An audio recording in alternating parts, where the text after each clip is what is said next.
5, 4, 3, 2, 1, 0.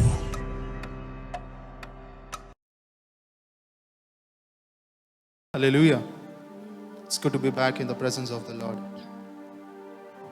Let us all close our eyes and worship the one true God. Let us all give praises to Him. He is holy. His name is holy. The Father whom we trust is always a trusted God. Let us all give praise to Him from the bottom of the heart. Let us all give thanks to Him. Thank you, Father, for this wonderful day, O God. Thank you, God, for this day, O God. Lord, thank you, Father, for getting us into this holy place, O Father. We praise you for that, O Father. We are in your presence, O Father. Lord, take control over this place, O Father. Lord, Father, let your mighty hands, O God, lead us, O Father.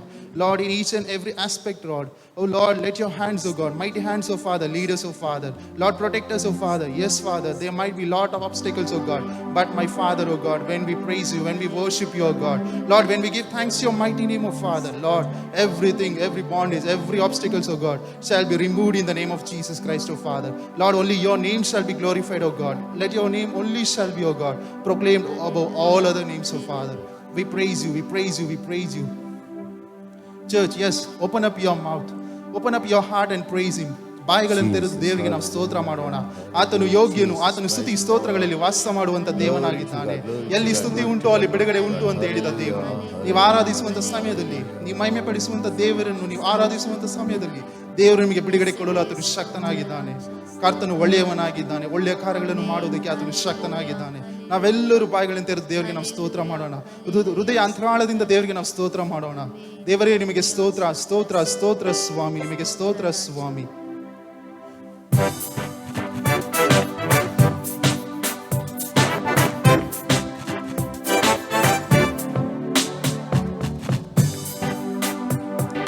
These are the days of Elijah, declaring the word of the Lord. And these are the days of your servant Moses, righteousness being restored. And these are the days of great trial, of famine and darkness and sword. Still we are the voice in the desert crying, prepare the way of the Lord. Behold, He comes, riding on the clouds, shining like the sun. At the trumpet call, lift your voice, a year of jubilee, and out of Zion shall salvation come. These are the days of Ezekiel, the dry bones becoming as flesh. And these are the days of your servant Moses, rebuilding temple of praise. And these are the days of the harvest, the fields are as white in your word. And we are the laborers in your vineyard, declaring the word of the Lord. Behold, He comes, riding on the clouds, shining like the sun. At the trumpet call, lift your voice, it's year of jubilee, and out of Zion shall salvation come. Behold, He comes, riding on the clouds, shining like the sun. At the trumpet call, lift your voice, it's year of jubilee, and out of Zion shall salvation come. These are the days of Elijah, declaring the word of the Lord. And these are the days of your servant Moses, righteousness being restored. And these are the days of great trial, of famine and darkness and sword. Still we are the voice in the desert cry, prepare ye the way of the Lord. Behold, He comes, riding on the clouds, shining like the sun. At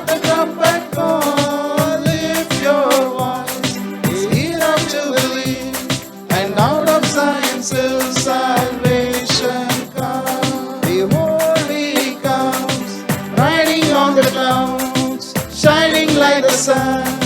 At the trumpet call, lift your voice. It's enough to believe, and out of Zion till salvation comes. The Holy comes, riding on the clouds, shining like the sun. At the trumpet call, lift your voice. It's enough to believe, and out of Zion till salvation comes. Lift your voice. It's enough to believe, and out of Zion till salvation comes. Lift your voice. It's enough to believe, and out of Zion till salvation comes. There is no God like Jehovah. There is no God like Jehovah. There is no God like Jehovah. There is no God like Jehovah. There is no God like Jehovah. There is no God like Jehovah. There is no God like Jehovah. There is no God like Jehovah. There is no God like Jehovah. There is no God like Jehovah. There is no God like Jehovah. Yes, people, there is no God like Jehovah. There is no other God like Jehovah. He is one true God. The God whom we worship. He is the creator of this universe. He is only one true God. There is no other gods like Him. We have to lift up our voice and we have to give praises to Him. We have to worship Him. We have to give each and every praise to one and only true God. That is Jehovah. That is our Father. We have to just give praises to Him. When we praise Him, when we worship Him, when we give everything into His mighty hands, He will lead us. He will be with us. Whenever we are walking through the valley of the death, He'll be with us. He will guide us. Yes, the nations, whatever we see in our surroundings, everything is going on. It might be very difficult times, but the God whom we trust, the God whom we worship, the God whom we serve, there is no other God like Jehovah. Let us all believe in His name. Whoever believes in His name, He has given that authority to be called as His children. Whenever you believe in His name, whenever you proclaim His name, whenever you say, Lord Father, thank you Jesus for each and everything that you have done in my life. When you start praising Him from the bottom of your heart, that time the God Father, there might be a lot of obstacles, there might be a lot of fear, there might be a lot of other things that is going in and around in your situation. It might be going in and around your surroundings. But the God whom you serve, He is always good God. He always helps you. ನಾವು ಆರಾಧಿಸುವಂಥ ದೇವರು, ನಾವು ಪ್ರಾರ್ಥಿಸುವಂಥ ದೇವರು, ನಾವು ಮಹಿಮೆ ಪಡಿಸುವಂಥ ದೇವರು, ಆತನು ಯೋಗ್ಯನಾಗಿದ್ದಾನೆ. ಆತನು ಆರಾಧನೆಗೆ ಯೋಗ್ಯನಾಗಿದ್ದಾನೆ. ಆತನ ಘನತೆಗೆ ಯೋಗ್ಯನಾಗಿದ್ದಾನೆ. ಸ್ತುತಿಗಳಿಗೆ ಯೋಗ್ಯನಾಗಿದ್ದಾನೆ. ಪ್ರಿಯರೇ, ನಾವು ಆತನಿಗೆ ಮಹಿಮೆಯನ್ನು ಸಲ್ಲಿಸೋಣ. ನಾವೆಲ್ಲರೂ ಎದ್ದು ನಿಂತುಕೊಂಡು ದೇವರನ್ನು ಆರಾಧನೆ ನಾಯಕ ನೀನೇ, ಆರಾಧನೆ ಯೋಗ್ಯನು ನೀನೇ, ಆರಾಧನೆ ಯಜಮಾನ ನೀನೇ, ಆರಾಧನೆ ಅರಸನು ನೀನೇ. ಜೀವಿಸುವ ಕಾಲವೆಲ್ಲ ನಿನ್ನನ್ನೇ ಆರಾಧಿಸುವೆ. ಜೀವಿಸುವ ಕಾಲವೆಲ್ಲ ನಿನ್ನನ್ನೇ ಆರಾಧಿಸುವೆ. ಆರಾಧನೆ ನಾಯಕ ನೀನೇ,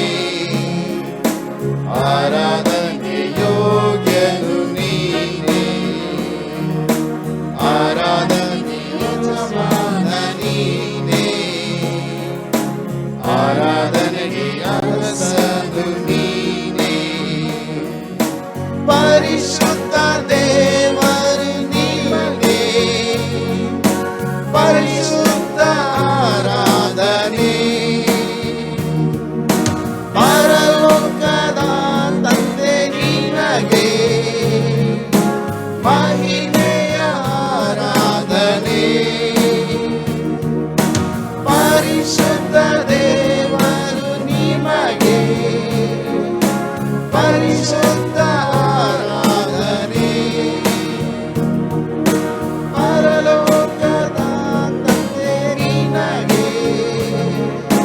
ಮಹಿಮೆಯ ಆರಾಧನೆ ಮೊಣಕಾಲೂರಿ ಕೈಗಳನ್ನೆತ್ತಿ ನಿನ್ನನ್ನೇ ಆರಾಧಿಸುವೆ ಮೊಣಕಾಲೂರಿ ಕೈಗಳನ್ನೆತ್ತಿ ನಿಮ್ಮನ್ನೇ ಆರಾಧಿಸುವೆ ಆರಾಧನೆ ನಾಯಕ ನೀನೇ ಆರಾಧನೆಗೆ ಯೋಗ್ಯನು ನೀನೇ ಆರಾಧನೆಗೆ ಯಜಮಾನ ನೀನೇ ಆರಾಧನೆಗೆ ಅರಸನು ನೀನೇ ಜೀವಿಸುವ ಕಾಲವೆಲ್ಲ ನಿಮ್ಮನೆ ಆರಾಧಿಸುವೆ ಜೀವಿಸುವ ಕಾಲವೆಲ್ಲ ನಿಮ್ಮನೆ ಆರಾಧಿಸುವೆ ಆರಾಧನೆ ನಾಯಕ ನೀನೇ ಆರಾಧನೆಗೆ ಯೋಗ್ಯನು ನೀನೇ ಆರಾಧನೆಗೆ ಯಜಮಾನ ನೀನೇ ಆರಾಧನೆಗೆ ಅರಸನು ನೀನೇ ಭಕ್ತರ ಆರಾಧನೆಗೆ ಯೋಗ್ಯನೇ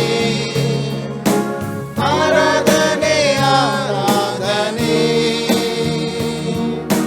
ದೂತರು ಆರಾಧಿಸುವ ಕರ್ತನೇ ಆರಾಧನೆ ಆರಾಧನೆ ಭಕ್ತರ ಆರಾಧನೆಗೆ ಯೋಗ್ಯನೇ ಆರಾಧನೆ ಆರಾಧನೆ ದೂತರು ಆರಾಧಿಸುವ ಕರ್ತನೇ ಆರಾಧನೆ ಆರಾಧನೆ ಧ್ವಜಾಯನೇ ನನ್ನ ಹಿರಿಯನೇ ನಿನ್ನನ್ನೇ ಆರಾಧಿಸುವೆ ಧ್ವಜಾಯನೇ ನನ್ನ ಹಿರಿಯನೇ ನಿನ್ನನ್ನೇ ಆರಾಧಿಸುವೆ ಆರಾಧನೆ ನಾಯಕ ನೀನೇ ಆರಾಧನೆಗೆ ಯೋಗ್ಯನು ನೀನೇ ಆರಾಧನೆಗೆ ಯಜಮಾನ ನೀನೇ ಆರಾಧನೆಗೆ ಅರಸನು ನೀನೇ ಜೀವಿಸುವ ಕಾಲವೆಲ್ಲ ನಿನ್ನನ್ನೇ ಆರಾಧಿಸುವೆ ಜೀವಿಸುವ ಕಾಲವೆಲ್ಲ ನಿನ್ನನ್ನೇ ಆರಾಧಿಸುವೆ ಆರಾಧನೆ ನಾಯಕ ನೀನೇ ಆರಾಧನೆಗೆ ಯೋಗ್ಯನು ನೀನೇ ಆರಾಧನೆಗೆ ಯಜಮಾನ ನೀನೇ ಆರಾಧನೆಗೆ ಅರಸನು ನೀನೇ ಹೌದು ಪ್ರಿಯರೇ, ಆತನು ಆರಾಧನೆಗೆ ಯೋಗ್ಯನಾಗಿದ್ದಾನೆ. ಆತನು ಆರಾಧನೆಗೆ ಯೋಗ್ಯನಾಗಿದ್ದಾನೆ. ಆತನು ಅರಸನಾಗಿದ್ದಾನೆ. ದಾವಿದ ಕುಮಾರನೇ ನನ್ನನ್ನು ಕರುಣಿಸು, ದಾವಿದ ಕುಮಾರನೇ ನನ್ನನ್ನು ಕರುಣಿಸು ಅಂತ ಅಲ್ಲಿ ಹುಟ್ಟು ಕುರುಡನು ಅಲ್ಲಿ ಕೂಗಿಕೊಳ್ಳುವಂಥ ಸಮಯದಲ್ಲಿ ಆರಾಧನೆಗೆ ನಾಯಕನು, ಆರಾಧನೆಗೆ ಯೋಗ್ಯನು, ಆರಾಧನೆಗೆ ಅರಸನು, ಮನುಷ್ಯರ ಮಧ್ಯದಲ್ಲಿ ವಾಸ ಮಾಡುವಂತ ದೇವ ಕುಮಾರನು ಆತನನ್ನು ನೋಡಿ ಕರುಣಿಸಿದನು. ಪ್ರಿಯರೇ, ನಾವು ಈ ದಿನದಲ್ಲಿ ಆತನನ್ನು ಕೂಗುವಂಥ ಸಮಯದಲ್ಲಿ ದೇವರಿಗೆ ನಾವು ನಮ್ಮ ಹೃದಯ ಅಂತರಾಳದಿಂದ ದೇವರಿಗೆ ನಾವು ಸ್ತುತಿ ಮಾಡುವಂಥ ಸಮಯದಲ್ಲಿ, ಆರಾಧನೆಯನ್ನು ಸಲ್ಲಿಸುವಂಥ ಸಮಯದಲ್ಲಿ ನಿಶ್ಚಯವಾಗಿ ದೇವರು ನಿಮ್ಮ ಮೇಲೆ ಕರುಣೆಯನ್ನು ತೋರಿಸುವಂಥ ದೇವನಾಗಿದ್ದಾನೆ. ಭಕ್ತರ ಆರಾಧನೆಯಲ್ಲಿ ವಾಸ ಮಾಡುವಂಥ ದೇವನು ನಿಮ್ಮ ಹೃದಯಗಳಲ್ಲಿ ಆತನು ವಾಸ ಮಾಡುವಂಥ ದೇವನಾಗಿದ್ದಾನೆ. ದೂತರ ಮಧ್ಯದಲ್ಲಿ ಆ ವಾಸ ಮಾಡುವಂಥ ದೇವನು ನಿಮ್ಮ ಹೃದಯಗಳಲ್ಲಿ, ನಿಮ್ಮ ಮನೆಗಳಲ್ಲಿ, ನಿಮ್ಮ ಪರಿಸ್ಥಿತಿಗಳಲ್ಲಿ ಆತನು ವಾಸ ಮಾಡುವಂಥ ದೇವನಾಗಿದ್ದಾನೆ. ಪ್ರಿಯರೇ, ನೀವು ಆತನನ್ನು ಸ್ತುತಿಸುವಂಥ ಸಮಯದಲ್ಲಿ, ಆತನಿಗೆ ಮಹಿಮೆ ಪಡಿಸುವಂಥ ಸಮಯದಲ್ಲಿ, ಅಲ್ಲಿ ಕುರುಡನು ಕೂಗಿದ ರೀತಿಯಲ್ಲಿ, ದಾವೀದ ಕುಮಾರನೇ ನನ್ನ ಮೇಲೆ ನೀನು ಕರುಣೆಯನ್ನು ತೋರಿಸು ಅಂತ ಹೇಳುವಂಥ ಸಮಯದಲ್ಲಿ, ಅಲ್ಲಿ ಯೇಸು ಸ್ವಾಮಿ ಆತನ ಮೇಲೆ ಮನ ಮುರುಗಿ ಆತನಿಗೆ ದೃಷ್ಟಿಯನ್ನು ಕೊಟ್ಟರು. ಪ್ರಿಯರೇ, ಅದೇ ರೀತಿಯಾಗಿ ನೀವು ಎಂಥ ಪರಿಸ್ಥಿತಿಯಲ್ಲಿ ನೀವು ಬಂದಿರಬಹುದು, ಅಪ್ಪ ನನಗೆ ಬಿಡುಗಡೆ ಕೊಡುವುದಕ್ಕೆ ನಿನಗೆ ಸಾಧ್ಯ ಉಂಟಾ ಅಂತ ನೀವು ಕೇಳ್ತಿರಬಹುದು. ಆ ಒಂದು ಕುರುಡನ ರೀತಿಯಲ್ಲಿ ನೀವು ಕೇಳಿಕೊಳ್ತಿರಬಹುದು, ದೇವರೇ ನನ್ನನ್ನು ಕರುಣಿಸು, ದೇವರೇ ನನ್ನನ್ನು ಕರುಣಿಸು, ನಾನು ಈ ರೀತಿಯಾಗಿ ನಾನು ತಪ್ಪಾದ ಕಾರ್ಯಗಳಲ್ಲಿ ಹೋಗಿದ್ದೇನೆ ಕರ್ತನೆ, ಅಪ್ಪ ನನಗೆ ಈ ರೀತಿಯಾಗಿ ದೃಷ್ಟಿ ಇಲ್ಲ ಕರ್ತನೆ, ಅಪ್ಪ ನನ್ನ ಜೀವಿತದಲ್ಲಿ ಈ ರೀತಿಯಾದ ಕಾರ್ಯದಲ್ಲಿ ಉಂಟು ಸ್ವಾಮಿ, ಕತ್ತಲೆಗಳು ಉಂಟು ಸ್ವಾಮಿ ಅಂತ ನೀವು ಕೇಳಿಕೊಳ್ಳುವಂಥ ಸಮಯದಲ್ಲಿ ನಿಶ್ಚಯವಾಗಿ ದೇವರು ನಿಮ್ಮ ಮೇಲೆ ಮನ ಮರುಗುವಂಥ ದೇವನಾಗಿದ್ದಾನೆ. ಆತ ನಿಮ್ಮ ಮೇಲೆ ದಯೆ ತೋರಿಸುವಂಥ ದೇವನಾಗಿದ್ದಾನೆ, ನಿಮಗೆ ಕರುಣೆ ತೋರಿಸುವಂಥ ದೇವನಾಗಿದ್ದಾನೆ. ನಂಬಿಕೆಯಿಂದ ನೀವು ಆ ದೇವ ಕುಮಾರನ್ನು ಕರೆಯುವಂಥ ಸಮಯದಲ್ಲಿ, ಅಪ್ಪ ನಂಬಿಕೆಯಿಂದ ನೀವು ಆತನನ್ನು ಆರಾಧಿಸುವಂಥ ಸಮಯದಲ್ಲಿ ನಿಶ್ಚಯವಾಗಿ ದೇವರು ನಿಮ್ಮ ಹೃದಯಗಳಲ್ಲಿ, ನಿಮ್ಮ ಕುಟುಂಬಗಳಲ್ಲಿ, ನಿಮ್ಮ ಜೀವಿತದಲ್ಲಿ ಒಂದು ಬದಲಾವಣೆ ಉಂಟು ಮಾಡುವಂತ ದೇವನಾಗಿದ್ದಾನೆ. ಯಾಕೆಂದ್ರೆ ಆತನ ವಾಕ್ಯಗಳು ಎಂದು ಸುಳ್ಳಾಗುವುದಿಲ್ಲ. ಪ್ರಿಯರೇ, ನೀವು ಕರೆಯುವಂತ ಸಮಯದಲ್ಲಿ ನಿಶ್ಚಯವಾಗಿ ದೇವರು ನಿಮಗೆ ಬಿಡುಗಡೆ ಕೊಡಲು ಆತನು ಶಕ್ತನಾಗಿದ್ದಾನೆ. ಬಾಯಿಗಳನ್ನು ತೆರೆದು ದೇವರಿಗೆ ನಾವು ಸ್ತೋತ್ರ ಮಾಡೋಣ, ಕರಗಳನ್ನು ತಟ್ಟಿ ದೇವರಿಗೆ ನಾವು ಸ್ತೋತ್ರ ಮಾಡೋಣ. ಆತನ ಪರಿಶುದ್ಧ ಆತ್ಮವನ್ನು ನಾವು ಅಂಗೀಕಾರ ಮಾಡಿಕೊಳ್ಳೋಣ. ದೇವರು ಆತನು ಚಲಿಸುವ ಆತ್ಮನಾಗಿ ಬಂದಿದ್ದಾನೆ. ಪ್ರಿಯರೇ, ಆತ ನಿಮ್ಮ ಮಧ್ಯದಲ್ಲಿ ಆತನು ವಾಸ ಮಾಡುತ್ತಿದ್ದಾನೆ. ದೇವರ ಮಧ್ಯದಲ್ಲಿ ನೀವು ಇರುವಂತ ಸಮಯದಲ್ಲಿ ನಿಶ್ಚಯವಾಗಿ ಆತ ನಿಮ್ಮನ್ನು ಕರುಣಿಸುವಂತ ದೇವನಾಗಿದ್ದಾನೆ. ಹೊಂದಿಕೊಳ್ಳಿರಿ, ಆತನ ಪವಿತ್ರ ಆತ್ಮನ ಬಲವನ್ನು ನೀವು ಹೊಂದಿಕೊಳ್ಳಿರಿ. ಆತನು ನಿಮ್ಮ ಮೇಲೆ ಬಲವನ್ನು ಸುರಿಸಲು ಆತನು ಶಕ್ತನಾಗಿದ್ದಾನೆ. ನೀವು ಕೂಗುವಂತ ಸಮಯದಲ್ಲಿ ನಿಶ್ಚಯವಾಗಿ ಆತನು ಬಿಡುಗಡೆ ಕೊಡಲು ಶಕ್ತನಾಗಿದ್ದಾನೆ.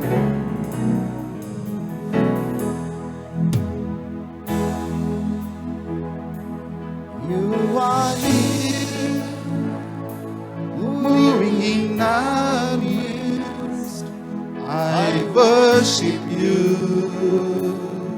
I worship you. You are here, working in this place. I worship you, I worship you.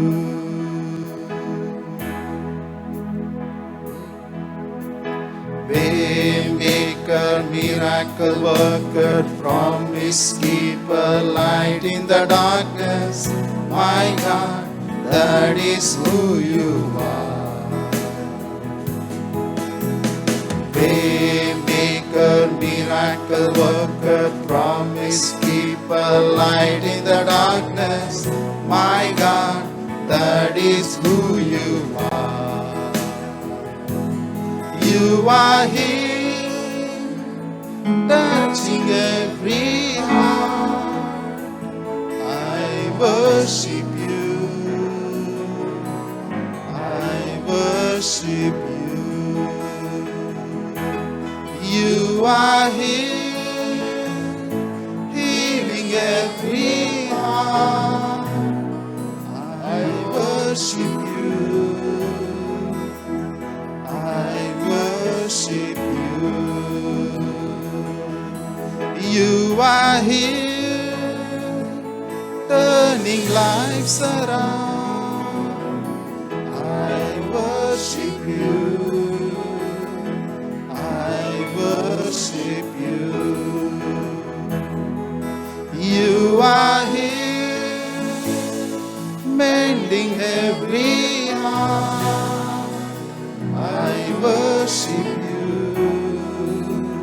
I worship you. Waymaker, miracle worker, promise keeper, light in the darkness. My God, that is who you are. Waymaker, miracle worker, promise keeper, light in the darkness. My God, that is who you are. Waymaker, miracle worker, promise keeper, light in the darkness. My God, that is who you are. Waymaker, miracle worker, promise keeper, light in the darkness. My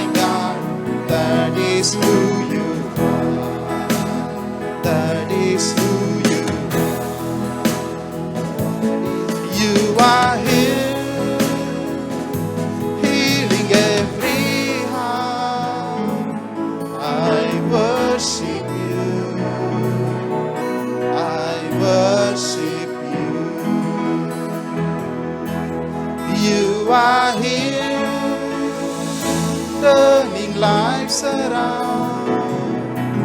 I worship you. I worship you. You are here, mending every heart. I worship you. I worship you.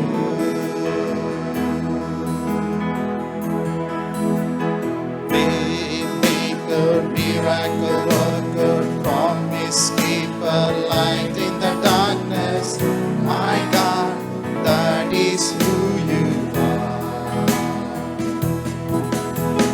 Waymaker, miracle worker, promise keeper, light in the darkness. My God, that is who you are. That is who you are. That is who you are.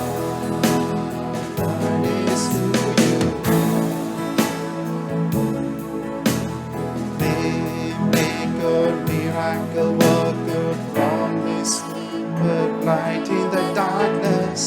My God, that is who you are. Feel His presence, people. Let us all feel His mighty presence. ಆತನ ಪ್ರಸನ್ನತೆಯನ್ನು ನಾವು ಅನುಭವಿಸುವಂತ ಮಕ್ಕಳಾಗಿ ಕಾಣಲ್ಪಡೋಣ ಪ್ರಿಯರೇ. ಆತನು ಚಲಿಸುವ ಆತ್ಮನಾಗಿ ನಮ್ಮ ಮಧ್ಯದಲ್ಲಿ ಹಾದು ಬಂದಿದ್ದಾನೆ. ಆತನು ಮಾರ್ಗವೇ ಇಲ್ಲದಿರುವಂತಹ ಸಮಯದಲ್ಲಿ ಮಾರ್ಗಗಳನ್ನು ತೆರೆಯುವಂತ ದೇವನಾಗಿದ್ದಾನೆ. ಕತ್ತಲಿರುವಂತ ಸಮಯದಲ್ಲಿ ಬೆಳಕನ್ನು ಕೊಡುವಂತ ದೇವನಾಗಿದ್ದಾನೆ. ನಿಮ್ಮ ಹೃದಯದಲ್ಲಿ ಬಂಧನಗಳು ಇರುವಂತ ಸಮಯದಲ್ಲಿ ಬಿಚ್ಚುವಂತ ದೇವನಾಗಿದ್ದಾನೆ. ಅದೇ ಆತನ ಹೆಸರು ಇಮ್ಮಾನುವೇಲನು. ಅದೇ ದಾವಿದ ಕುಮಾರನು ನಿಮ್ಮ ಹೃದಯಗಳಲ್ಲಿ ಬರುವಂತ ಸಮಯದಲ್ಲಿ ನಿಶ್ಚಯವಾಗಿ ಒಂದು ಬೆಳಕನ್ನು ಉಂಟು ಮಾಡುವುದಕ್ಕೆ ಆತನು ಶಕ್ತನಾಗಿದ್ದಾನೆ. ನಾವೆಲ್ಲರೂ ಈ ಸಮಯದಲ್ಲಿ ಆ ದೇವರ ಸನ್ನಿಧಾನದಲ್ಲಿ ಅರಿಕೆ ಮಾಡೋಣ ಪ್ರಿಯರೇ. ಹೌದು ಕರ್ತನೆ, ಇಷ್ಟು ದಿನಗಳ ಕಾಲ ಸ್ವಾಮಿ ನೀನು ನಮ್ಮ ಸಂಗಡ ಇದ್ದೆ ಅಂತ ಗೊತ್ತಿತ್ತು ಸ್ವಾಮಿ. ಆದರೂ ಕರ್ತನೆ, ನೀನು ಇಷ್ಟು ಒಳ್ಳೆಯ ದೇವರಂತ ನಮಗೆ ಗೊತ್ತಿರಲಿಲ್ಲ ಸ್ವಾಮಿ. ನಮಗೋಸ್ಕರ ಸ್ವಾಮಿ ಒಂದು ಬಾರಿ ನಿಮ್ಮ ಮಕ್ಕಳು ಕೂಗುವಂತ ಸಮಯದಲ್ಲಿ ಕರ್ತನೆ, ಮನ ಮರುಗಿ ರಾಜ ಪ್ರತಿ ಒಂದೊಂದು ಅಗತ್ಯಗಳನ್ನು ಪೂರೈಸುವಂತ ದೇವ ನೀನಾಗಿದ್ಯಾ ಅಂತ ಸ್ವಾಮಿ ನಾನು ಈಗ ತಿಳಿದುಕೊಂಡೆನು ಸ್ವಾಮಿ. ಅದಕ್ಕಾಗಿ ನಿನಗೆ ಸ್ತೋತ್ರ ಕರ್ತನೆ. ನಾನು ಕೂಗುವಂತ ಸಮಯದಲ್ಲಿ ನನಗೆ ಬಿಡುಗಡೆ ಕೊಡುವುದಕ್ಕಾಗಿ ಹತ್ತಿರವೇ ಇರುವಂತ ದೇವನೇ ನಿಮಗೆ ಸ್ತೋತ್ರ ಮಾಡ್ತೇವೆ ಕರ್ತನೆ. ಅದಕ್ಕೋಸ್ಕರನೇ ಪ್ರಿಯರೇ ಆ ಶಿಲುಬೆಯಲ್ಲಿ ಆತ ನಮಗೋಸ್ಕರ ಬಲಿಯಾದನು ಪ್ರಿಯರೇ. 3ನೇ ದಿನದಲ್ಲಿ ಆತನು ನಮಗೋಸ್ಕರ ಎದ್ದನು ಪ್ರಿಯರೇ.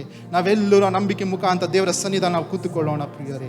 ದೇವರಿಗೆ ಮಹಿಮೆಯನ್ನು ಸಲ್ಲಿಸೋಣ, ಕರ್ತನಿಗೆ ಮಹಿಮೆಯನ್ನು ಸಲ್ಲಿಸೋಣ, ರಾಜಾದಿ ರಾಜನಿಗೆ ನಾವು ಮಹಿಮೆಯನ್ನು ಸಲ್ಲಿಸೋಣ. ಆತನು ಸ್ತುತಿಗೂ ಯೋಗ್ಯನು ಪಾತ್ರನಾಗಿದ್ದಾನೆ, ಮಹಿಮೆಗೆ ಆತನು ಯೋಗ್ಯನಾಗಿದ್ದಾನೆ. ವಿಶ್ವಾಸದಿಂದ ಈ ಹಾಡನ್ನು ಹಾಡಿ ದೇವರ ನಾಮವನ್ನು ಮಹಿಮೆಪಡಿಸೋಣ.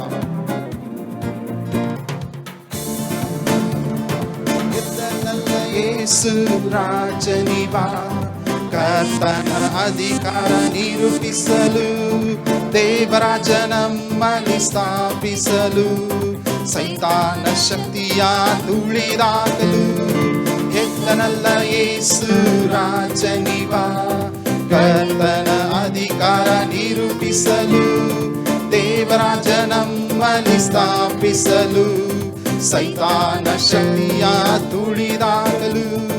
ಯೇಸುವೇ ನನ್ನಲ್ಲೇ ವಸಿಸು, ಇನ್ನು ನಾನಲ್ಲ ಎಂದು ನೀನಾಗಿರು.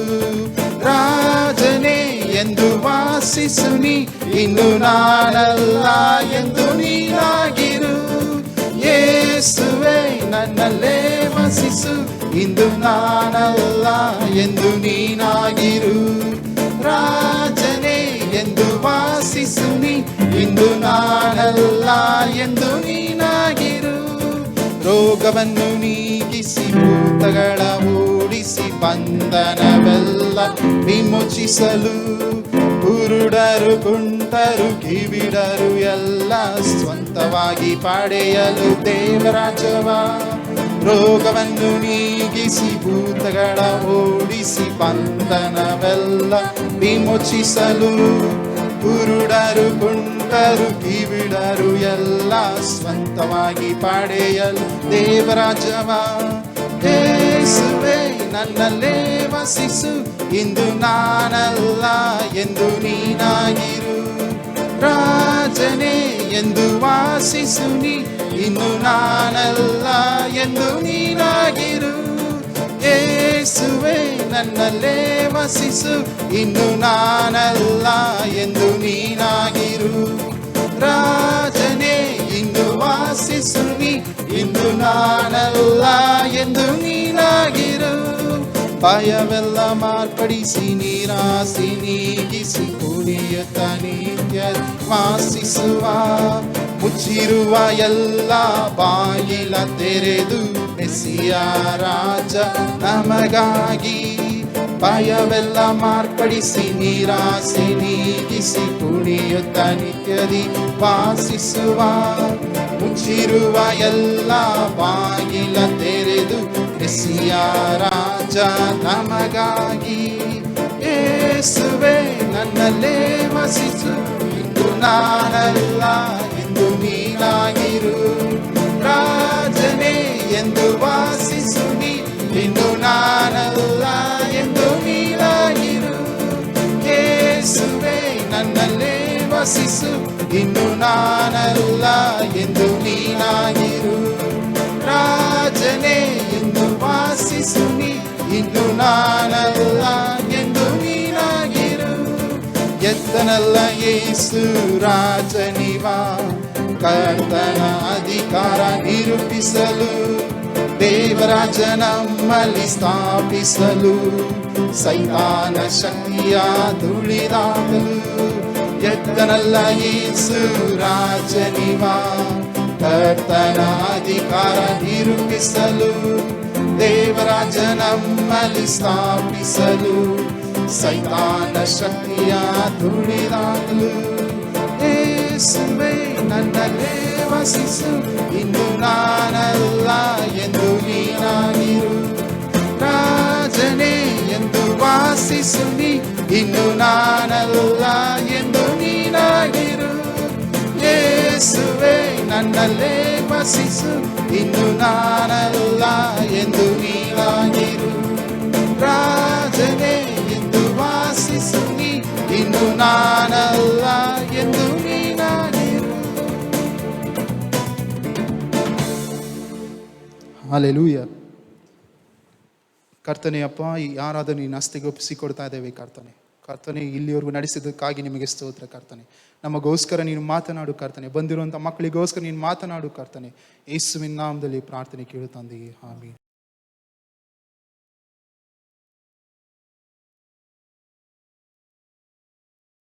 Hallelujah. God bless you all.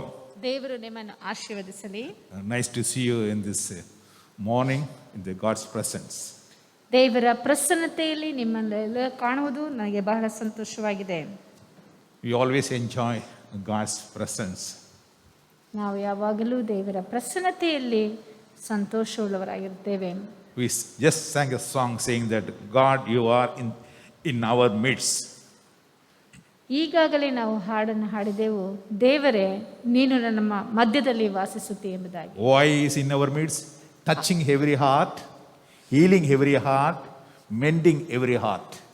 ಆತನು ಯಾಕೆ ನಮ್ಮ ಮಧ್ಯದಲ್ಲಿದ್ದಾನೆ ಎಂದು ಹೇಳುವುದಾದರೆ, ಪ್ರತಿಯೊಂದು ಹೃದಯವನ್ನು ಮುಟ್ಟುವುದು, ವಾಸಿ ಮಾಡುವುದು ಮತ್ತು ಅದರಲ್ಲಿರುವಂಥ ಕಲ್ಮಶವನ್ನು ತೆಗೆದುಹಾಕುವುದಕ್ಕಾಗಿ ನಮ್ಮ ಮಧ್ಯದಲ್ಲಿ ಕಾಣಲ್ಪಡ್ತಾ ಇದ್ದಾನೆ. Hallelujah. Hallelujah. So God is in our midst today to touch our heart, to heal our heart and to mend our heart. ಆದ್ದರಿಂದ ದೇವರು ನಮ್ಮ ಮಧ್ಯದಲ್ಲಿ ನಮ್ಮ ಹೃದಯಗಳನ್ನು ಮುಟ್ಟುವುದಕ್ಕೂ, ಅದನ್ನು ವಾಸಿ ಮಾಡುವುದಕ್ಕೂ ಮತ್ತು ಸರಿಪಡಿಸುವುದಕ್ಕೂ ನಮ್ಮ ಮಧ್ಯದಲ್ಲಿ ಕಾಣಲ್ಪಡ್ತಾ ಇದ್ದಾನೆ. This time is really a precious time because we are interacting with our God. ಈ ಒಂದು ಸಮಯವು ಬಹಳ ಅತ್ಯಮೂಲ್ಯವಾದದ್ದು. ಯಾಕೆಂದರೆ ನಾವು ದೇವರೊಂದಿಗೆ ಸಂಪರ್ಕವನ್ನು ಇಟ್ಟುಕೊಳ್ಳುವಂತ ಸಮಯವಾಗಿದೆ. Hallelujah. Hallelujah. God bless you all. ದೇವರು ನಿಮ್ಮನ್ನು ಆಶೀರ್ವದಿಸಲಿ. This morning I just want to share with you the same topic, building your house with 7 pillars. ಈ ಒಂದು ದಿನದಲ್ಲಿಯೂ ನಿಮ್ಮೊಂದಿಗೆ ಅದೇ ಶೀರ್ಷಿಕೆಯ ಮೇಲೆ, ಅಂದರೆ ನಮ್ಮ ಮನೆಯನ್ನು 7 ಸ್ತಂಭಗಳ ಮೇಲೆ ಕಟ್ಟುವುದು ಎನ್ನುವಂಥ ಶೀರ್ಷಿಕೆಯ ಮೇಲೆ ಮಾತಾಡಲು ಬಯಸುತ್ತೇನೆ. In Bible we say in Proverbs chapter 9 verse 1 says, Wisdom has built her house, and she has built her house with 7 pillars. ಜ್ಞಾನೋಕ್ತಿಗಳು 9ನೇ ಅಧ್ಯಾಯ 1ನೇ ವಾಕ್ಯದಲ್ಲಿ ಹೇಳಲ್ಪಟ್ಟಿದೆ, ಜ್ಞಾನವೆಂಬಾಕೆಯು 7 ಕಂಬಗಳನ್ನು ಕಡಿದು ತನ್ನ ಮನೆಯನ್ನು ಕಟ್ಟಿಕೊಂಡಿದ್ದಾಳೆ ಎಂಬುದಾಗಿ. The same way God wants us to build our houses also with these 7 pillars. ಇದೇ ರೀತಿಯಾಗಿ ದೇವರು ಸಹ ನಮ್ಮ ಮನೆಗಳನ್ನು ಈ 7 ಸ್ತಂಭಗಳಿಂದ ಕಟ್ಟಬೇಕೆಂಬುದಾಗಿ ಬಯಸುತ್ತಾನೆ. Today I am going to talk on the 5th pillar, because we already seen 4 pillars. The first pillar, the center pillar, is the Spirit of God. The second one is the Spirit of wisdom.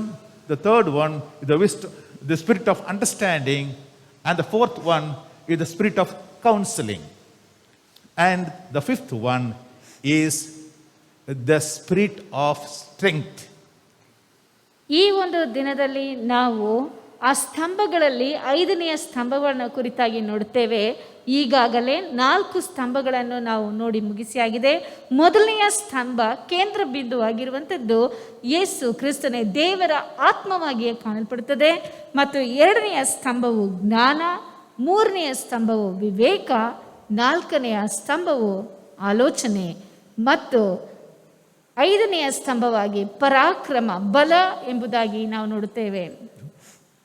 In Bible, if you refer, whenever God sends his angels to send a message to people, the first word they utter is, fear not. ಯಾವಾಗೆಲ್ಲ ದೇವರು ತನ್ನ ದೂತರನ್ನು ಕಳುಹಿಸಿ ತನ್ನ ಜನರೊಂದಿಗೆ ಮಾತನಾಡುತ್ತಾನೋ ಆಗ ಆ ದೂತರಿಂದ ಹೇಳಿ ಕಳಿಸುವಂತ ಮಾತು, ಮೊಟ್ಟ ಮೊದಲನೆಯ ಮಾತು, ಭಯಪಡಬೇಡ.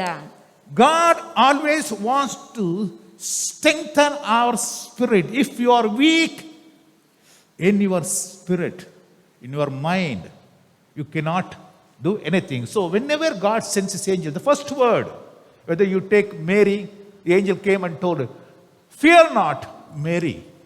It's always like that. To Elizabeth or to Daniel, whenever God sends his angel, the first word they utter is to strengthen your spirit. If your spirit is weak, you cannot do anything. That's why God always says, remove the fear from your heart and be strengthened. ದೇವರು ಯಾವಾಗೆಲ್ಲ ತನ್ನ ದೂತರನ್ನು ಕಳುಹಿಸಿ ಜನರೊಂದಿಗೆ ಮಾತಾಡ್ತಾನೋ ಆಗ ಭಯಪಡಬೇಡ ಎಂಬುದಾಗಿ ಹೇಳುತ್ತಾನೆ. ಯಾಕೆಂದರೆ ಅವರಲ್ಲಿರುವಂಥ ಭಯದ ಆತ್ಮವನ್ನು, ಬಲಹೀನತೆಯನ್ನು ತೆಗೆದು ಹಾಕುವುದಕ್ಕೆ ಈ ರೀತಿಯಾಗಿ ಮಾತಾಡುತ್ತಾನೆ. ನಾವು ಸತ್ಯವೇದದಲ್ಲಿಯೂ ಅನೇಕ ಉದಾಹರಣೆಗಳನ್ನು ನೋಡಬಹುದು. ಮರಿಯಳಿಗೆ ದೇವದೂತನು ಬಂದು ಮಾತನಾಡುವಾಗ ಮೊಟ್ಟ ಮೊದಲನೆಯ ಮಾತು ಭಯಪಡಬೇಡ, ಹೆದರಬೇಡ ಎಂಬುದಾಗಿ ಹೇಳುತ್ತಾನೆ. ದಾನಿಯೇಲನನ್ನು ನೋಡಬೇಕಾದ್ರೆಯೂ ಸಹ ದೇವದೂತನು ಬಂದು ಹೇಳುವಂಥ ಸಮಯದಲ್ಲಿ ಭಯಪಡಬೇಡ ಎಂಬುದಾಗಿ ಹೇಳುತ್ತಾನೆ. ಮತ್ತು ಇನ್ನು ಎಲಿಜಬೆತಳನ್ನು ನಾವು ಗಮನಿಸಿ ನೋಡಬೇಕಾದ್ರೆ ಆಕೆಗೂ ಸಹ ದೇವದೂತನು ಹೇಳುವಂಥದ್ದು, ನೀನು ಅಂಜಬೇಡ ಎಂಬುದಾಗಿ. ಈ ರೀತಿಯಾಗಿ ದೇವರು ತನ್ನ ಜನರಿಗೆ ನೀನು ಭಯಪಡಬೇಡ ಎಂಬುದಾಗಿ ಹೇಳುವುದರ ಮುಖಾಂತರವಾಗಿ ಅವರನ್ನು ಮೊಟ್ಟ ಮೊದಲನೇದಾಗಿ ಬಲಪಡಿಸುವ ಆತನಾಗಿ ಕಾಣಲ್ಪಡ್ತಾ ಇದ್ದಾನೆ. Hallelujah. Hallelujah. When we say strength, I divide this strength in 2 parts. One is physical strength, another one is mental strength. ನಾನು ಈ ಬಲ ಎಂದು ಹೇಳುವಂಥ ಸಮಯದಲ್ಲಿ ಅದನ್ನು 2 ರೀತಿಯಾಗಿ ವಿಂಗಡಿಸಲು ಬಯಸುತ್ತೇನೆ. ಮೊದಲನೇದಾಗಿ ದೈಹಿಕ ಬಲವು, ಎರಡನೇದಾಗಿ ಮಾನಸಿಕ ಬಲವು. For our physical strength, we have to eat food, correct? That's why we are healthy food and good fat food. And like that, we always take morning, we take afternoon, we take night, we take, some people take 5 times, correct? And in between coffee, tea, Bonvita, Boost, all this thing for what? To strengthen our physics. ನಾವು ದೈಹಿಕವಾಗಿ ನಮ್ಮ ದೇಹವನ್ನು ಬಲಪಡಿಸಿಕೊಳ್ಳುವುದಕ್ಕೆ ಊಟ ಮಾಡುತ್ತೇವೆ. ಬೇಕಾಗಿರುವಂಥ ಒಳ್ಳೆಯ ಆಹಾರಗಳು, ಹೆಚ್ಚು ನಮಗೆ ಬಲವನ್ನು ಕೊಡುವಂಥ ಆಹಾರಗಳನ್ನು ನಾವು ಸೇವನೆ ಮಾಡುತ್ತೇವೆ. ಇದರಿಂದ ನಾವು ಬಲವನ್ನು ಹೊಂದಿ ದೈಹಿಕವಾಗಿ ಪುಷ್ಟರಾಗುತ್ತೇವೆ. But the most worrying thing is, you may be strong in your physique, but if you are weak in your mind, if your spirit is weak, and if you don't have a mental strength, my dear, your physical strength has no meaning. And because of weakness of your mind, you lose the physical strength also may fall into sickness. ನಾವು ದೈಹಿಕವಾಗಿ ಎಷ್ಟೇ ಬಲವುಳ್ಳವರಂತವರಾಗಿದ್ದರೂ, ಬಲಿಷ್ಠರಾಗಿದ್ದರೂ, ಪುಷ್ಟರಾಗಿದ್ದರೂ, ನಾವು ಮಾನಸಿಕವಾಗಿ, ಆತ್ಮಿಕವಾಗಿ ಬಲಹೀನರಾಗಿ ಕಾಣಲ್ಪಡುವುದಾದರೆ ಈ ದೈಹಿಕ ಬಲವು ಏನಕ್ಕೂ ಪ್ರಯೋಜನಕ್ಕೆ ಬಾರದು ಮತ್ತು ದೈಹಿಕ ಬಲವು ಸಹ ಕುಂದಿ ಹೋಗುತ್ತದೆ. ಯಾಕೆಂದರೆ ಮಾನಸಿಕವಾಗಿ ನಾವು ಬಲಹೀನರಾಗಿರ್ತೇವೆ. That's why God always says, be strong. Be strong in your mind. ಆದ್ದರಿಂದಲೇ ದೇವರು ಯಾವಾಗಲೂ ಹೇಳುವಂಥದ್ದು, ನೀವು ನಿಮ್ಮ ಮನಸ್ಸಿನಲ್ಲಿ ಮಾನಸಿಕವಾಗಿ ದೃಢವಾಗಿರಿ ಎಂಬುದಾಗಿ. God emphasizes our mental strength, the spiritual strength all the time. ದೇವರು ಯಾವಾಗಲೂ ನಮ್ಮ ಮಾನಸಿಕವಾಗಿಯೂ ಮತ್ತು ಆತ್ಮಿಕವಾಗಿಯೂ ಬಲವಾಗಿರಬೇಕೆಂಬುದಾಗಿ ಆತನು ಹೇಳ್ತಾನೆ. Devil gives fear to weaken our mind, but God gives strength to strengthen our mind. ಸೈತಾನನು ಭಯದ ಆತ್ಮವನ್ನು ನಮಗೆ ಕೊಟ್ಟು ನಮ್ಮನ್ನು ಬಲಹೀನಪಡಿಸುತ್ತಾನೆ. ದೇವರಾದರೂ ನಮಗೆ ಬಲದ ಆತ್ಮವನ್ನು ಕೊಟ್ಟು, ಪರಾಕ್ರಮದ ಆತ್ಮವನ್ನು ಕೊಟ್ಟು ನಮ್ಮನ್ನು ಮಾನಸಿಕವಾಗಿಯೂ ದೈಹಿಕವಾಗಿಯೂ ಬಲಪಡಿಸುವ ಆತನಾಗಿದ್ದಾನೆ. For God has not given unto us the spirit of fear, but of, he says, power, strength and love. ದೇವರು ನಮಗೆ ಕೊಟ್ಟಿರುವ ಆತ್ಮವು ಬಲ, ಪ್ರೀತಿ, ಶಿಕ್ಷಣಗಳ ಆತ್ಮವೇ ಹೊರತು ಹೇಡಿತನದ ಆತ್ಮವಲ್ಲ ಎಂಬುದಾಗಿ ಸತ್ಯವೇದವು ಹೇಳುತ್ತದೆ. That you can read in 2 Timothy chapter 1 verse 7 says, for God has not given us the spirit of fear, but of power and of love and of sound mind. ಅದನ್ನೇ 2 ತಿಮೋಥೆ 1ನೇ ಅಧ್ಯಾಯ 7ನೇ ವಾಕ್ಯದಲ್ಲಿ ಓದುತ್ತೇವೆ. ದೇವರು ನಮಗೆ ಕೊಟ್ಟಿರುವ ಆತ್ಮವು ಬಲ, ಪ್ರೀತಿ, ಶಿಕ್ಷಣಗಳ ಆತ್ಮವೇ ಹೊರತು ಹೇಡಿತನದ ಆತ್ಮವಲ್ಲ. So we require the spirit of strength to do things. ನಾವು ಅನೇಕ ಕಾರ್ಯಗಳನ್ನು ಮಾಡುವುದಕ್ಕೆ ನಮಗೆ ಬಲದ ಆತ್ಮವು ಬೇಕಾಗಿದೆ. In my college days, I used to stay in the hostel. When I was doing my engineering, I used to stay in the hostel there. ಇವರು engineering ಮಾಡುತ್ತಿರುವಂಥ ಕಾಲಗಳಲ್ಲಿ ಅವರು ಹಾಸ್ಟೆಲ್ನಲ್ಲಿ ಇದ್ದು ವ್ಯಾಸಂಗ ಮಾಡುತ್ತಾ ಇದ್ರು. My college and my hostels were located in the midst of the forest. ಇವರ college ಮತ್ತು hostel ಕಾಡಿನ ಮಧ್ಯದಲ್ಲಿ ಇತ್ತು. I studied in IIT Chennai. It's around 620 acres of land filled with the trees, forest trees and animals, forest animals. ಆ ಒಂದು IIT ಚೆನ್ನೈಯಲ್ಲಿರುವಂಥ IITನಲ್ಲಿ ಇವರು ವ್ಯಾಸಂಗ ಮಾಡಿದ್ದು. ಆ ಒಂದು ಸ್ಥಳವು ಸುಮಾರು 620 ಎಕರೆ ಇರುವಂಥ ಒಂದು ದೊಡ್ಡ ಸ್ಥಳ. ಅದರಲ್ಲಿ ಅನೇಕ ಕಾಡು ಮರಗಳು ಮತ್ತು ಮೃಗಗಳು ಕಾಣಲ್ಪಟ್ಟವು. So at times we see this deer and antelopes come nearer to our hostel for grazing. ಆ ಒಂದು ಸಮಯಗಳಲ್ಲಿ ಆ ಕಾಡಿನಲ್ಲಿರುವಂಥ ಜಿಂಕೆ ಮತ್ತು ಹುಲ್ಲೆಗಳು ಬಂದು ಅಲ್ಲಿ ಹುಲ್ಲನ್ನು ಮೇಯುವುದಕ್ಕೆ ಬರ್ತಾ ಇದ್ದವು. So at night when we see these animals coming nearer and grazing, sometimes we go cranky and we take our torch and stealthily go very nearer to the deer and suddenly flash the light on their face. ಆ ಒಂದು ಸಮಯದಲ್ಲಿ ರಾತ್ರಿಯ ವೇಳೆಗಳಲ್ಲಿ ಜಿಂಕೆ ಹುಲ್ಲೆಗಳು ಬಂದು ಮೇಯುತ್ತಿರುವಾಗ ಇವರು ಯಾರಿಗೂ ತಿಳಿಯದಂತೆ ಗುಟ್ಟಾಗಿ ಹೋಗಿ ಆ ಒಂದು ಜಿಂಕೆಯ ಮೇಲೆ ಆ ಬೆಳಕನ್ನು ಬಿಡ್ತಾ ಇದ್ರು.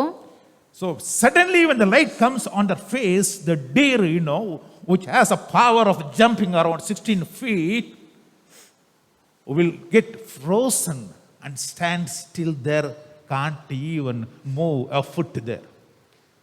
16 ಅಡಿಯಷ್ಟು ಹಾರುವಂಥ ಒಂದು ಬಲವಿರುವಂಥ ಅಷ್ಟು ಪರಾಕ್ರಮ ಇರುವಂಥ ಜಿಂಕೆಯು ಆ ಬೆಳಕು ಹೊಡೆದ ತಕ್ಷಣ ಭಯದಿಂದ ಅದು ಅಲ್ಲೇ ನಿಂತು ಬಿಡ್ತಾ ಇತ್ತು. ಒಂದೇ ಒಂದು ಹೆಜ್ಜೆಯೂ ಸಹ ಮುಂದಿಡುವುದಕ್ಕೆ ಆಗುತ್ತಿರಲಿಲ್ಲ. When the fear came into their mind, they could not even move a foot, though they had the power of jumping around 16 feet. In a fraction of a second, they'll just fly away. ಅವರು ಕ್ಷಣಾರ್ಧದಲ್ಲಿ ಮಾಯವಾಗುವಂಥ ಜಿಂಕೆಗಳು ಮಾತ್ರವಲ್ಲದೆ ಅವು 16 ಅಡಿಯಷ್ಟು ಹಾರಬಲ್ಲಂತ ಅಷ್ಟು ಪುಷ್ಟರಾಗಿರುವಂಥ ಅಷ್ಟು ಚಾಣಾಕ್ಷವಿರುವಂಥ ಜಿಂಕೆಯು ಭಯ ಬಂದ ತಕ್ಷಣ ಒಂದು ಹೆಜ್ಜೆಯೂ ಸಹ ಮುಂದೆ ಇಡಲಾರದೆ ಭಯದಿಂದ ಇರುವಂಥ ಸ್ಥಳದಲ್ಲಿಯೇ ನಿಂತು ಬಿಡುತ್ತದೆ. When the fear comes, all our mental strength, the spiritual strength, get drained out, and we will not be able to do anything. ನಮಗೆ ಭಯವೆನ್ನುವುದು ಬರುವಾಗ ಮಾನಸಿಕವಾಗಿಯೂ ಆತ್ಮಿಕವಾಗಿಯೂ ಇರುವಂಥ ಎಲ್ಲ ಬಲವು ನಮ್ಮಿಂದ ಹೊರಟು ಹೋಗಿ ನಾವು ಏನೂ ಮಾಡಲಾರದೆ ಬಲಹೀನರಾಗಿ ಕುಳಿತುಕೊಳ್ಳುತ್ತೇವೆ. That's why in Job chapter 4 verse 14 says, read Job chapter 4 verse 14 says, fear came upon me and trembling, which made all my bones to shake. ಯೋಬನ ಪುಸ್ತಕದಲ್ಲಿ 4ನೇ ಅಧ್ಯಾಯ 14ನೇ ವಾಕ್ಯದಲ್ಲಿ ಹೇಳಲ್ಪಟ್ಟಿದೆ, ಎಲುಬುಗಳೆಲ್ಲ ನಡುಗುವಷ್ಟು ಭಯಂಕರವಾದ ದಿಗಿಲು ಉಂಟಾಯಿತು. And Psalms 55 verse 5 says, fearfulness and trembling are come upon me, and horror hath overwhelmed me. ಕೀರ್ತನೆಗಳು 55:5ನೇ ವಾಕ್ಯದಲ್ಲಿ ಹೇಳಲ್ಪಟ್ಟಿದೆ, ಅಂಜಿ ನಡುಗುತ್ತೇನೆ, ದಿಗಿಲು ನನ್ನನ್ನು ಹಿಡಿದಿದೆ. We may have strong bones and have full physical strength, but my dear, if fear comes, if your mind gets weakened, what happens is even our bones shake. That's what Bible says.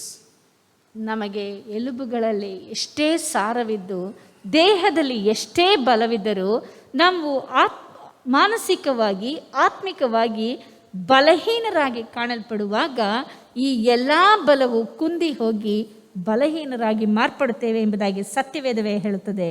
That's why wisdom has built her house with the spirit of strength. One of the pillars is a strength. Without strength, without your mind being in healthy position, it cannot do anything. ಆದ್ದರಿಂದಲೇ ಜ್ಞಾನವೆಂಬಾಕೆಯು ತನ್ನ ಮನೆಯನ್ನು ಪರಾಕ್ರಮದ ಮೇಲೆ ಕಟ್ಟುತ್ತಾಳೆ. ಯಾಕೆಂದರೆ ನಾವು ಮಾನಸಿಕವಾಗಿ ಆತ್ಮಿಕವಾಗಿ ಬಲವುಳ್ಳವರಾಗಿ ಕಾಣಲ್ಪಡದ ಹೊರತು ಮನೆಯನ್ನು ಕಟ್ಟುವುದಕ್ಕೆ ಸಾಧ್ಯವೇ ಇಲ್ಲ. When we get a shocking news, someone known to us or close to us suddenly some tragedy happened to them, or some, suddenly our property is destroyed, something like that, what's happening in our Afghanistan, same thing it happens. Suddenly we get such a shocking news. Our mind, get drained away, and we suddenly collapse, all our strength drained. This is what happens, and we cannot, that time, we cannot do anything, even think. Our thinking also we lose. ನಮಗೆ ಒಂದು ವೇಳೆ ಏನಾದರೂ ಸಂಬಂಧಿಕರು ಇಲ್ಲವೇ ನಮಗೆ ಪ್ರೀತಿ ಪಾತ್ರರಾಗಿರುವಂಥ ಯಾರಿಗೆ ಆದರೂ ಏನಾದರೂ ಒಂದು ಕೆಟ್ಟ ಕಾರ್ಯಗಳು ನಡೆಯಿತು ಎಂಬುವಂಥ ಸುದ್ದಿಯು ಬರುವುದಾದರೆ, ಇಲ್ಲವಾದರೆ ಈಗ ನಡೆಯುತ್ತಿರುವಂಥ ವಾರ್ತಾಪತ್ರಿಕೆಗಳಲ್ಲಿ ನಾವು ಗಮನಿಸಿ ನೋಡುವಂಥ ಅನೇಕ ಘಟನೆಗಳನ್ನು ನಾವು ನೋಡುವಂಥ ಸಮಯದಲ್ಲಿ ಭಯವು ನಮ್ಮನ್ನು ಆವರಿಸಿ ಇರುವಂಥ ಎಲ್ಲ ಬಲವನ್ನು ನಾವು ಕಳೆದುಕೊಂಡು ಕುಂದಿ ಹೋದಂಥವರಾಗಿ ಕಾಣಲ್ಪಡುತ್ತೇವೆ. So that is why God always wants you to have a strong mind, a sound mind. That's what Bible says. For God has not given unto us the spirit of fear, but of power, strength, strong mind. ಆದ್ದರಿಂದಲೇ ನಮಗೆ ಯಾವಾಗಲೂ ಬಲದ ಆತ್ಮವು ನಮ್ಮಲ್ಲಿ ಕಾಣಲ್ಪಡಬೇಕು. ದೇವರು ನಮಗೆ ಹೇಳಿತನದ ಆತ್ಮವನ್ನು ಕೊಡದೆ ಬಲ, ಪ್ರೀತಿ, ಶಿಕ್ಷಣಗಳ ಆತ್ಮವನ್ನು ಕೊಟ್ಟಿದ್ದಾನೆ. Because when when we have weak mind, we do things which, damage us. Saul did the same thing. When he got into fear, he did a thing which he is not supposed to do. And finally what happened? It cost him his kingdom. ನಮಗೆ ಭಯವು ಬರುವಂಥ ಸಮಯದಲ್ಲಿ ನಾವು ಬೇಡದೇ ಇರುವಂಥ ಕಾರ್ಯಗಳನ್ನು ಮಾಡಿ ನಮ್ಮ ಜೀವನಕ್ಕೆ ಕುತ್ತನ್ನು ತಂದುಕೊಳ್ಳುತ್ತೇವೆ. ಸೊಲೊಮೋನನನ್ನು ಗಮನಿಸಿ ನೋಡುವಂಥ ಸಮಯದಲ್ಲಿ ಆತನು ಸಹ ದೇವರ ಮಾತನ್ನು ಕೇಳದೆ ದುಡುಕಿನಿಂದ ಆತನು ಭಯದಿಂದ ಕೂಡಿದಂಥವನಾಗಿ ಜನರ ಮಾತನ್ನು ಕೇಳಿ ಅನೇಕ ಕಾರ್ಯಗಳನ್ನು ಮಾಡಿ ಅದರಿಂದ ತನ್ನ ರಾಜ್ಯವನ್ನೇ ಕಳೆದುಕೊಳ್ಳುವಂಥ ಪರಿಸ್ಥಿತಿಗೆ ಬರುತ್ತಾನೆ. King Saul did not listen to God's command. He went and made the sacrifice by himself, which was supposed to be done by Samuel. ಸೌಲನು ದೇವರ ಮಾತನ್ನು ಕೇಳದೆ ಆತನಿಗೆ ವಿಧೇಯನಾಗದೆ ದೇವರು ಕೊಟ್ಟಂತ ಆಜ್ಞೆಗಳನ್ನು ಪಾಲಿಸದೆ ಸಮುವೇಲನು ದೇವರ ಪ್ರವಾದಿಯಾಗಿರುವಂಥ ಸಮುವೇಲನು ಮಾಡಬೇಕಾಗಿರುವಂಥ ಯಜ್ಞವನ್ನು ಜನರ ಮಾತನ್ನು ಕೇಳಿ ಭಯದಿಂದ ಆವರಿತನಾಗಿ ಆತನು ತಾನೇ ಹೋಗಿ ಆ ಯಜ್ಞವನ್ನು ಮಾಡುವಂತವನಾಗಿ ಕಾಣಲ್ಪಡ್ತಾನೆ. So when fear comes into mind, we'll do things which you are not supposed to do. ಭಯವು ನಮ್ಮ ಮನಸ್ಸಿಗೆ ಬರುವಂಥ ಸಮಯದಲ್ಲಿ ನಾವು ಮಾಡಬಾರದಂಥ ಕಾರ್ಯವನ್ನು ಮಾಡುವುದಕ್ಕೆ ಮುಂದೆ ಹೋಗುತ್ತೇವೆ. Whenever you fear certain things, that happens in your life. So it is our thinking. See, if you think some bad thing going to happen, and that will definitely will happen. ನಾವು ನಮ್ಮ ಜೀವಿತದಲ್ಲಿ ಏನಾದರೂ ಒಂದು ಆಗುತ್ತದೋ ಎಂಬುದಾಗಿ ಭಯಪಡುವಂಥ ಸಮಯದಲ್ಲಿ ಆ ಕಾರ್ಯಗಳು ನಿಶ್ಚಯವಾಗಿ ನಮ್ಮ ಜೀವಿತದಲ್ಲಿ ನೆರವೇರುತ್ತವೆ. The fear dominates our mind and it implements what you feared. ಆದರೆ ಆ ಒಂದು ಭಯವು ನಮ್ಮ ಮನಸ್ಸನ್ನು ಆವರಿಸಿಕೊಂಡು ಅದು ಹತೋಟಿಗೆ ತಂದುಕೊಂಡು ನಾವು ಯಾವುದಕ್ಕೆ ಭಯಪಡುತ್ತೇವೋ ಆ ಕಾರ್ಯವು ನೆರವೇರುವಂತೆ ಮಾಡುತ್ತದೆ. Job chapter 3 verse 25. Job 3:25. See, it says, "For the thing which I greatly feared is come upon me, and that which I was afraid of is come unto me, which I afraid of came to me." That's what he says. ಯೋಬನ ಪುಸ್ತಕ 3ನೇ ಅಧ್ಯಾಯ 25ನೇ ವಾಕ್ಯದಲ್ಲಿ ಯೋಬನು ಸ್ಪಷ್ಟವಾಗಿ ಹೇಳ್ತಾನೆ, ನನಗೆ ಭಯವು ಹುಟ್ಟಿದೊಡನೆಯೇ ಆಪತ್ತು ಸಂಭವಿಸುವುದು, ನಾನು ಯಾವುದಕ್ಕೆ ಹೆದರುತ್ತೇನೋ ಅದು ತಪ್ಪದೇ ಬರುವುದು. ಅಂದರೆ ನಾವು ಯಾವುದಕ್ಕೆ ಹೆದರುತ್ತೇವೋ, ಯಾವುದನ್ನು ನೋಡಿ ಭಯಪಡುತ್ತೇವೋ ಆ ಕಾರ್ಯವು ಆ ಒಂದು ಘಟನೆಯು ನಮಗೆ ನೆರವೇರುವುದು. Some people get some sicknesses. But they exaggerate it and increase it and say that, oh, in this sickness itself I will die. If they keep murmuring, saying, I'm going to die out of this sickness, you keep saying that, and finally I tell you, my dear friend, I'll tell you, definitely you will die out of that sickness. ಕೆಲವರಿಗೆ ಯಾವುದಾದ್ರೂ ಒಂದು ವ್ಯಾಧಿಯು ಬಂದುಬಿಟ್ರೆ ಸಾಕು, ನಾನು ಅದನ್ನು ಬಹಳ ಹೆಚ್ಚಾಗಿ ಮಾತಾಡಿ ಇದೇ ಕಾಯಿಲೆಯಲ್ಲೇ ನಾನು ಜೀವವನ್ನು ಕಳೆದುಕೊಳ್ಳುತ್ತೇನೆ ಎಂಬುದಾಗಿ ಯಾವಾಗಲೂ ಅವರು ಹೇಳ್ತಾ ಇರ್ತಾರೆ. ಈ ರೀತಿಯಾಗಿ ಹೇಳುವುದರಿಂದ ಅವರು ತಮ್ಮ ಜೀವವನ್ನು ಇದೇ ಕಾಯಿಲೆಯಲ್ಲಿ ಕಳೆದುಕೊಳ್ಳುವಂಥ ಒಂದು ಪರಿಸ್ಥಿತಿಯು ಬರ್ತದೆ. If we have a negative mind, we will continue to fall. ನಮಗೆ ಹಾನಿಕರವಾದಂಥ ಒಂದು ಮನಸ್ಸು ಮತ್ತು ಬಲಹೀನತೆಯ ಮನಸ್ಸು ಇರುವುದಾದರೆ, ಭಯ ಇರುವಂಥ ಮನಸ್ಸಿರುವುದಾದರೆ ಅದರಲ್ಲಿಯೇ ನಾವು ಮುಂದುವರಿಯುವಂಥವರಾಗಿ ಕಾಣಲ್ಪಡುತ್ತೇವೆ. That is why we need strength. We need the spirit of strength to perform things. If you want to achieve certain things in your lives, ನಮ್ಮ ಜೀವಿತದಲ್ಲಿ ನಾವು ಏನಾದರೂ ಒಂದು ಕಾರ್ಯವನ್ನು ಸಾಧಿಸಬೇಕು, ಮಾಡಬೇಕೆಂದು ಹೇಳುವುದಾದರೆ ನಮಗೆ ದೇವರ ಆತ್ಮನ ಬಲವು ಬೇಕಾಗಿದೆ. In Deuteronomy chapter 3 verse 28, if you read it, it says, "But charge Joshua and encourage him and strengthen him." God says to Moses to go and encourage Joshua.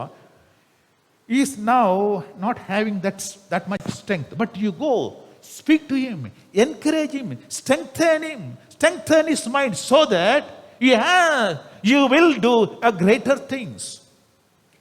ಇಲ್ಲಿ ಧರ್ಮೋಪದೇಶ ಕಾಂಡ 3ನೇ ಅಧ್ಯಾಯ 28ನೇ ವಾಕ್ಯದಲ್ಲಿ ಹೇಳಲ್ಪಟ್ಟಿದೆ, ಯೆಹೋಶುವನೇ ಈ ಜನರ ನಾಯಕನಾಗಿ ಹೋಗಿ ನೀನು ನೋಡುವ ದೇಶವನ್ನು ಅವರಿಗೆ ಸ್ವಾಧೀನಪಡಿಸುವನು, ಅವನಿಗೆ ಈ ಅಧಿಕಾರವನ್ನು ಕೊಡಬೇಕು, ಅವನು ದೃಢನಾಗುವಂತೆ ಅವನನ್ನು ಧೈರ್ಯಪಡಿಸಬೇಕು. ಹಾಗಾದರೆ ಯೆಹೋಶುವನು ಮನಗುಂದಿದಂಥವನಾಗಿ ಬಲಹೀನನಾಗಿ ಕಾಣಲ್ಪಡುವಂತಹ ಸಮಯದಲ್ಲಿ ಆತನನ್ನು ಹೋಗಿ ಬಲಪಡಿಸಬೇಕು. ನೀನು ಇದನ್ನು ಮಾಡಲು ಸಾಧ್ಯವಿದೆ, ಹೋಗು, ಮುಂದೆ ಹೋಗು ಎಂಬುದಾಗಿ ಧೈರ್ಯಪಡಿಸಬೇಕು. ಆಗ ಆತನು ಇರುವಂಥ ಬಲದಿಂದ ಮುಂದಕ್ಕೆ ಹೋಗುವನೆಂಬುದಾಗಿ ದೇವರ ವಾಕ್ಯವು ಹೇಳುತ್ತದೆ. That's why read chapter 3:28 Deuteronomy. But charge Joshua and encourage him and strengthen him, for he shall go over before his people, and he shall cause them to inherit the land which thou shalt see. Here Joshua has to lead his people, and he has to do the battle and divide that land to the people. All this is a very big assignment. But did Joshua had that power and strength? No. God says, go strengthen his mind. You require a spirit of strength to perform, to achieve things, my dear friend. ಯೆಹೋಶುವನಿಗೆ ದೊಡ್ಡ ಜನಾಂಗವಾದಂಥ ಇಸ್ರಾಯೇಲ್ಯರನ್ನು ನಡೆಸುವಂಥ ಒಂದು ಜವಾಬ್ದಾರಿಯು ಬಂದಿತು. ಮಾತ್ರವಲ್ಲದೆ ಆತನು ಅನೇಕ ಜನರೊಂದಿಗೆ ಯುದ್ಧ ಮಾಡಿ ಆತನು ಇರುವಂಥ ದೇವರು ಕೊಡುವಂಥ ಸ್ವಾಸ್ಥ್ಯವನ್ನು ತನ್ನ ಜನರಲ್ಲಿ ಅವರಿಗೆ ವಿಭಾಗ ಮಾಡಿ ಒಬ್ಬೊಬ್ಬರಿಗೂ ಹಂಚಬೇಕಾಯಿತು. ಆದರೆ ಇಷ್ಟೆಲ್ಲ ಕಾರ್ಯಗಳನ್ನು ಮಾಡುವುದಕ್ಕೆ ಯೆಹೋಶುವನಿಗೆ ಇಷ್ಟು ಬಲವು ಉಂಟೋ, ಆತನು ಇಷ್ಟು ಪರಾಕ್ರಮಶಾಲಿಯೋ ಎಂದು ಗಮನಿಸಿ ನೋಡುವಂಥ ಸಮಯದಲ್ಲಿ ದೇವರು ಹೇಳುತ್ತಾನೆ, ಆತನು ಒಂದು ವೇಳೆ ಬಲಹೀನನಾಗಿರಬಹುದು, ಆದರೂ ಸಹ ನೀವು ಧೈರ್ಯದಿಂದ ಹೋಗಿ ಅವನನ್ನು ಧೈರ್ಯಪಡಿಸಿರಿ, ದೃಢಪಡಿಸಿರಿ. ಆಗ ಆತನು ನಿಮಗೆ ಸ್ವಾಧೀನ ಮಾಡಿಕೊಳ್ಳುವಂಥ ಸ್ಥಳಗಳನ್ನು ಸ್ವಾಧೀನ ಮಾಡಿಕೊಡುವನೆಂಬುದಾಗಿ ಹೇಳಿ ಧರ್ಮೋಪದೇಶ ಕಾಂಡ 3ನೇ ಅಧ್ಯಾಯ 28ನೇ ವಾಕ್ಯದಲ್ಲಿ ಹೇಳಲ್ಪಟ್ಟಿದೆ, ಯೆಹೋಶುವನೇ ಈ ಜನರ ನಾಯಕನಾಗಿ ಹೋಗಿ ನೀನು ನೋಡುವ ದೇಶವನ್ನು ಅವರಿಗೆ ಸ್ವಾಧೀನಪಡಿಸುವನು, ಅವನಿಗೆ ಈ ಅಧಿಕಾರವನ್ನು ಕೊಡಬೇಕು, ಅವನು ದೃಢನಾಗುವಂತೆ ಅವನನ್ನು ಧೈರ್ಯಪಡಿಸಬೇಕು. Hallelujah. Hallelujah. Hallelujah. Hallelujah. So if you ask King David, he will say that God has girded me with strength. That is why I could go and fight the battle. ಇಲ್ಲಿ ದಾವೀದನನ್ನು ಕೇಳಬೇಕಾದ್ರೆ ಆತನು ಹೇಳುವುದು, ದೇವರು ನನಗೆ ಬಲವನ್ನು ಕೊಟ್ಟಿದ್ದಾನೆ, ಆ ಒಂದು ಬಲದಿಂದ ನಾನು ಹೋಗಿ ಯುದ್ಧ ಮಾಡುವೆನೆಂಬುದಾಗಿ ಹೇಳುತ್ತಾನೆ. To fight a battle we require strength. That's what he says. 2 Samuel 22 verse 40 says, for thou hast girded me with strength to battle. Them that rose up against me hast thou subdued under me. ಅಲ್ಲಿ ದಾವೀದನಿಗೂ ಸಹ ಯುದ್ಧ ಮಾಡುವುದಕ್ಕೆ ದೇವರ ಬಲವು ಅವಶ್ಯಕವಾಗಿತ್ತು. ಆದ್ದರಿಂದಲೇ ಆತನು ಹೇಳ್ತಾನೆ 2 ಸಮುವೇಲ 22ನೇ ಅಧ್ಯಾಯ 40ನೇ ವಾಕ್ಯದಲ್ಲಿ, ನೀನು ನನಗೆ ಯುದ್ಧಕ್ಕಾಗಿ ಶೌರ್ಯವೆಂಬ ನಡುಕಟ್ಟನ್ನು ಬಿಗಿದಿದ್ದಿ, ಎದುರಾಳಿಗಳನ್ನು ಕುಗ್ಗಿಸಿ ನನಗೆ ಅಧೀನ ಮಾಡಿದ್ದಿ ಎಂಬುದಾಗಿ. How do you build your house? With strength. My dear friend, unless you have the spirit of strength, you cannot build your house. ನಿಮ್ಮ ಮನೆಯನ್ನು ನೀವು ಹೇಗೆ ಕಟ್ಟಬೇಕು ಎಂದು ಹೇಳುವುದಾದರೆ ಅದು ಬಲದಿಂದ, ನಿಮಗೆ ಬಲವು ಇರುವುದಾದರೆ ನೀವು ಮನೆಯನ್ನು ಕಟ್ಟುವುದಕ್ಕೆ ಸಾಧ್ಯ ಉಂಟು. If your mind is weak and tired and worn out, you can never rise up and build your house. ನೀವು ಮಾನಸಿಕವಾಗಿ ಬಲಹೀನತರಾಗಿ ಕುಗ್ಗಿ ಹೋಗಿರುವುದಾದರೆ ನೀವು ಮನೆಯನ್ನು ಕಟ್ಟುವುದಕ್ಕೆ ಸಾಧ್ಯವಾಗುವುದಿಲ್ಲ. We see people, they have physical strength, they have money, but unable to do anything. ಈಗ ಜನರನ್ನು ನೋಡಬೇಕಾದ್ರೆ ಅವರಿಗೆ ದೈಹಿಕವಾಗಿ ಬಲಿಷ್ಠರಾಗಿಯೂ ಪುಷ್ಟರಾಗಿ ಇರುತ್ತಾರೆ, ಹಣದ ಆರ್ಥಿಕ ಪರಿಸ್ಥಿತಿಯು ಚೆನ್ನಾಗಿರುತ್ತದೆ, ಆದರೂ ಸಹ ಅವರು ಮಾನಸಿಕವಾಗಿ ಅಸ್ವಸ್ಥರಾಗಿರುತ್ತಾರೆ. They commit suicide because of the fear. They have money, they have power, they are physically strong, but why are they get depressed and commit suicide? ಅನೇಕ ಜನರು ತಮಗೆ ಹಣ, ದೈಹಿಕವಾಗಿ ಎಲ್ಲ ವಿಧವಾದಂಥ ಆರೋಗ್ಯವು ಮತ್ತು ಎಲ್ಲ ರೀತಿಯಾದಂಥ ಸವಲತ್ತು ಸಂಪತ್ತು ಇರುವುದಾದರೂ ಅವರು ಆತ್ಮಹತ್ಯೆಯನ್ನು ಮಾಡಿಕೊಳ್ಳುತ್ತಾರೆ. ಯಾಕೆ? ಅವರು ಮಾನಸಿಕವಾಗಿ ಬಲಹೀನರಾಗಿರುವುದರಿಂದಲೇ ಈ ರೀತಿಯಾಗಿ ಮಾಡುತ್ತಾರೆ. Their mind is weakened by fear. ಅವರಿಗೆ ಭಯದಿಂದ ಮಾನಸಿಕವಾಗಿ ಅವರು ಬಲಹೀನರಾಗಿ ಕಾಣಲ್ಪಡ್ತಾರೆ. We see one story in Bible, that is Elijah. You know, he makes a prayer to God. He says, God, enough is enough. I am tired of this life. I have fear on my mind. And I just cannot live anymore. Let me die. Allow me to die. ಇಲ್ಲಿ ಎಲಿಯನನ್ನು ಸತ್ಯವೇದದಲ್ಲಿ ಗಮನಿಸಿ ನೋಡಬೇಕಾದ್ರೆ ಆತನ ದೇವರಿಗೆ ಹೇಳುವಂತ ಮಾತು, ದೇವರೇ ಸಾಕು, ಇನ್ನು ನಾನು ಬದುಕುವುದರಿಂದ ಪ್ರಯೋಜನವಿಲ್ಲ, ನಾನು ಓಡಿದ್ದು ಸಾಕು, ನನಗೆ ಸಾಕಾಗಿದೆ ಎಂಬುದಾಗಿ ಆತನ ಭಯದಿಂದ ಆವರಿತನಾದಂತಹ ವ್ಯಕ್ತಿಯಾಗಿದ್ದಾನೆ ಹೇಳುವುದನ್ನು ನಾವು ಗಮನಿಸುತ್ತೇವೆ. Because the fear of Jezebel was on his mind. Jezebel was chasing Elijah to take his life. So Elijah was filled with fear, running away for his life, and that's why he makes this, a cry, a prayer of cry to God, saying that let me die, O God. ಇಜಬೇಲಳು ಎಲಿಯನ ಪ್ರಾಣವನ್ನು ತೆಗೆಯಬೇಕೆಂಬುದಾಗಿ ಆತನನ್ನು ಹಿಂದಟ್ಟುವಂತ ಸಮಯದಲ್ಲಿ ಈತನು ತನ್ನ ಪ್ರಾಣಕ್ಕಾಗಿ ಭಯಪಟ್ಟು ಆಕೆಯ ಭಯದಿಂದ ದೇವರ ಬಳಿಯಲ್ಲಿ ಮಾಡುವಂತ ಮೊರೆ ಇಟ್ಟಂತ ಒಂದು ಪ್ರಾರ್ಥನೆ ಇದಾಗಿ ಕಾಣಲ್ಪಡ್ತಾ ಇದೆ.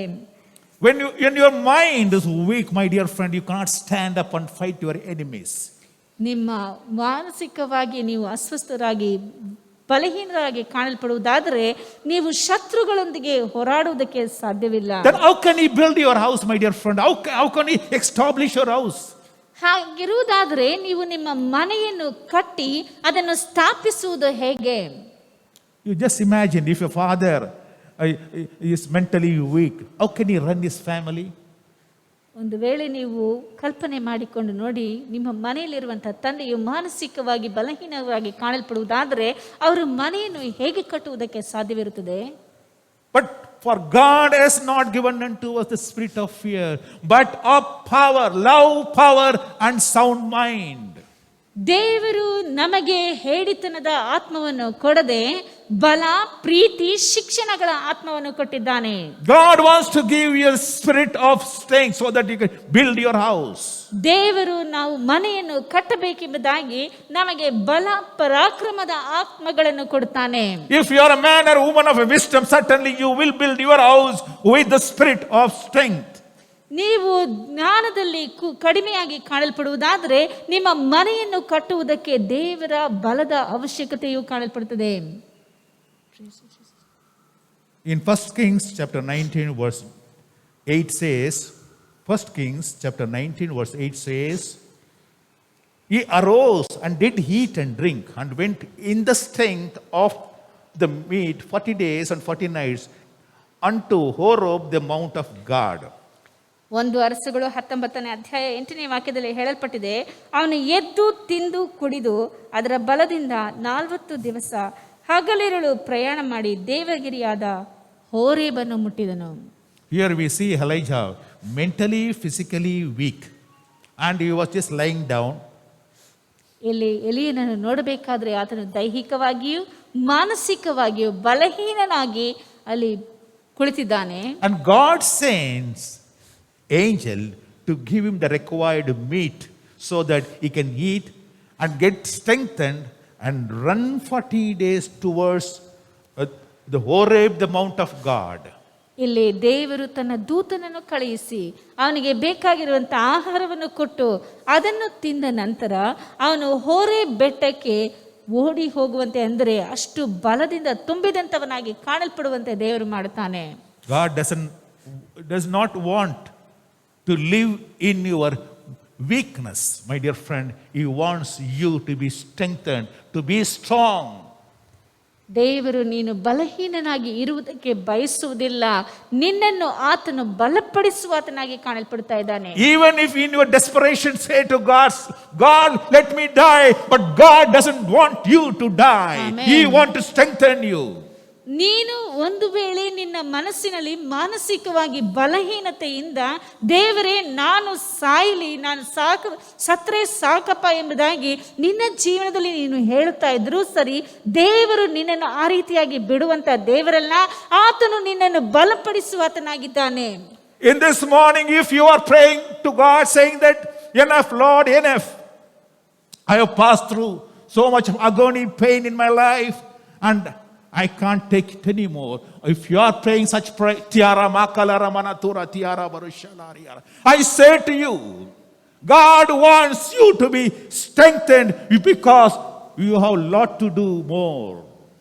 ಒಂದು ವೇಳೆ ಈ ಒಂದು ಬೆಳಗಿನ ಸಮಯದಲ್ಲಿ ನೀನು ನಿನ್ನ ಜೀವಿತದಲ್ಲಿ ದೇವರೇ ನಾನು ಅನುಭವಿಸಿದ್ದು ಸಾಕು, ನಾನು ಮಾಡಿದ್ದೆಲ್ಲ ಸಾಕು, ಇನ್ನು ಮೇಲೆ ನಾನು ಜೀವಿಸುವುದರಿಂದ ಪ್ರಯೋಜನವೇನು ಎಂಬುದಾಗಿ ದೇವರ ಬಳಿಯಲ್ಲಿ ನೀನು ಮೊರೆ ಇಡುತ್ತಾ ಇರಬಹುದು.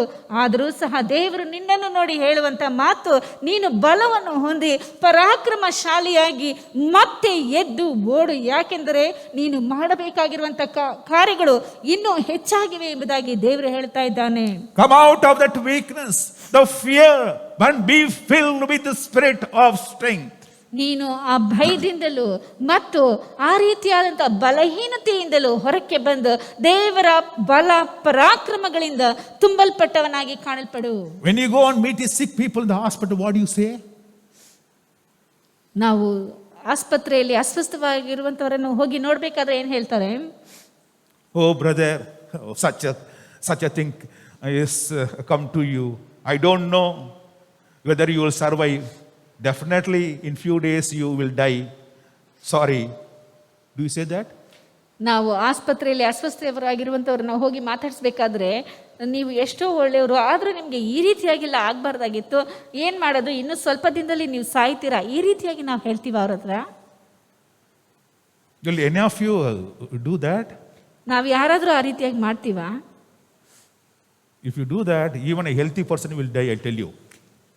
ನಾವು ಈ ರೀತಿಯಾಗಿ ಮಾಡುವುದಾದರೆ ಬಲ ಇರುವಂತ ವ್ಯಕ್ತಿಯು ಸಾವನ್ನಪ್ಪುತ್ತಾನೆ. But whenever we go to such people, even if they are in the dying, in the deathbed, you go and encourage saying that, no, you can come out, you have the strength, God will help you. And we pray and we tell this person, all this thing in few days you will recover. You know, we give that encouraging word to them so that their mind is strengthened. If their mind is strengthened, their physical will get strengthened. ನಾವು ಅಸ್ವಸ್ಥರಾಗಿರುವಂಥವ್ರನ್ನ ಹೋಗಿ ನೋಡುವಂಥ ಸಮಯದಲ್ಲಿ ಹೇಳುವಂಥ ಮಾತು, ಅವರು ಇನ್ನೇನು ಸಾಯುವಂಥ ಪರಿಸ್ಥಿತಿಯಲ್ಲಿ ಇದ್ದಾರೆ ಎಂಬುದಾಗಿ ತಿಳಿದಿದ್ರು, ಇಲ್ಲ ನೀವು ಇನ್ನೂ ಚೆನ್ನಾಗಾಗ್ಬಿಡ್ತೀರಾ, ಬೇಗ ವಾಸಿಯಾಗಿ ಹೊರಗಡೆ ಬರ್ತೀರಾ ಎಂಬುದಾಗಿ ಅವರನ್ನು ಪ್ರೋತ್ಸಾಹಿಸಿ ನಾವು ಧೈರ್ಯಪಡಿಸುವಂಥ ಸಮಯದಲ್ಲಿ ಅವರು ಎಂಥ ಕಾಯಿಲೆಯಲ್ಲಿದ್ದರೂ ದೇವರ ಬಲದಿಂದ ಅವರು ಎದ್ದು ಹೊರಕ್ಕೆ ಬರುವುದಕ್ಕೆ ಸಾಧ್ಯವಾಗುತ್ತದೆ. First of all, let us understand, why do we lose our mental strength? ಮೊಟ್ಟ ಮೊದಲನೇದಾಗಿ ನಾವು ತಿಳಿದುಕೊಳ್ಳಬೇಕಾಗಿರುವಂಥದ್ದು, ಯಾಕೆ ನಾವು ಮಾನಸಿಕ ಬಲವನ್ನು ಕಳೆದುಕೊಳ್ಳುತ್ತೇವೆ ಎಂಬುದಾಗಿ.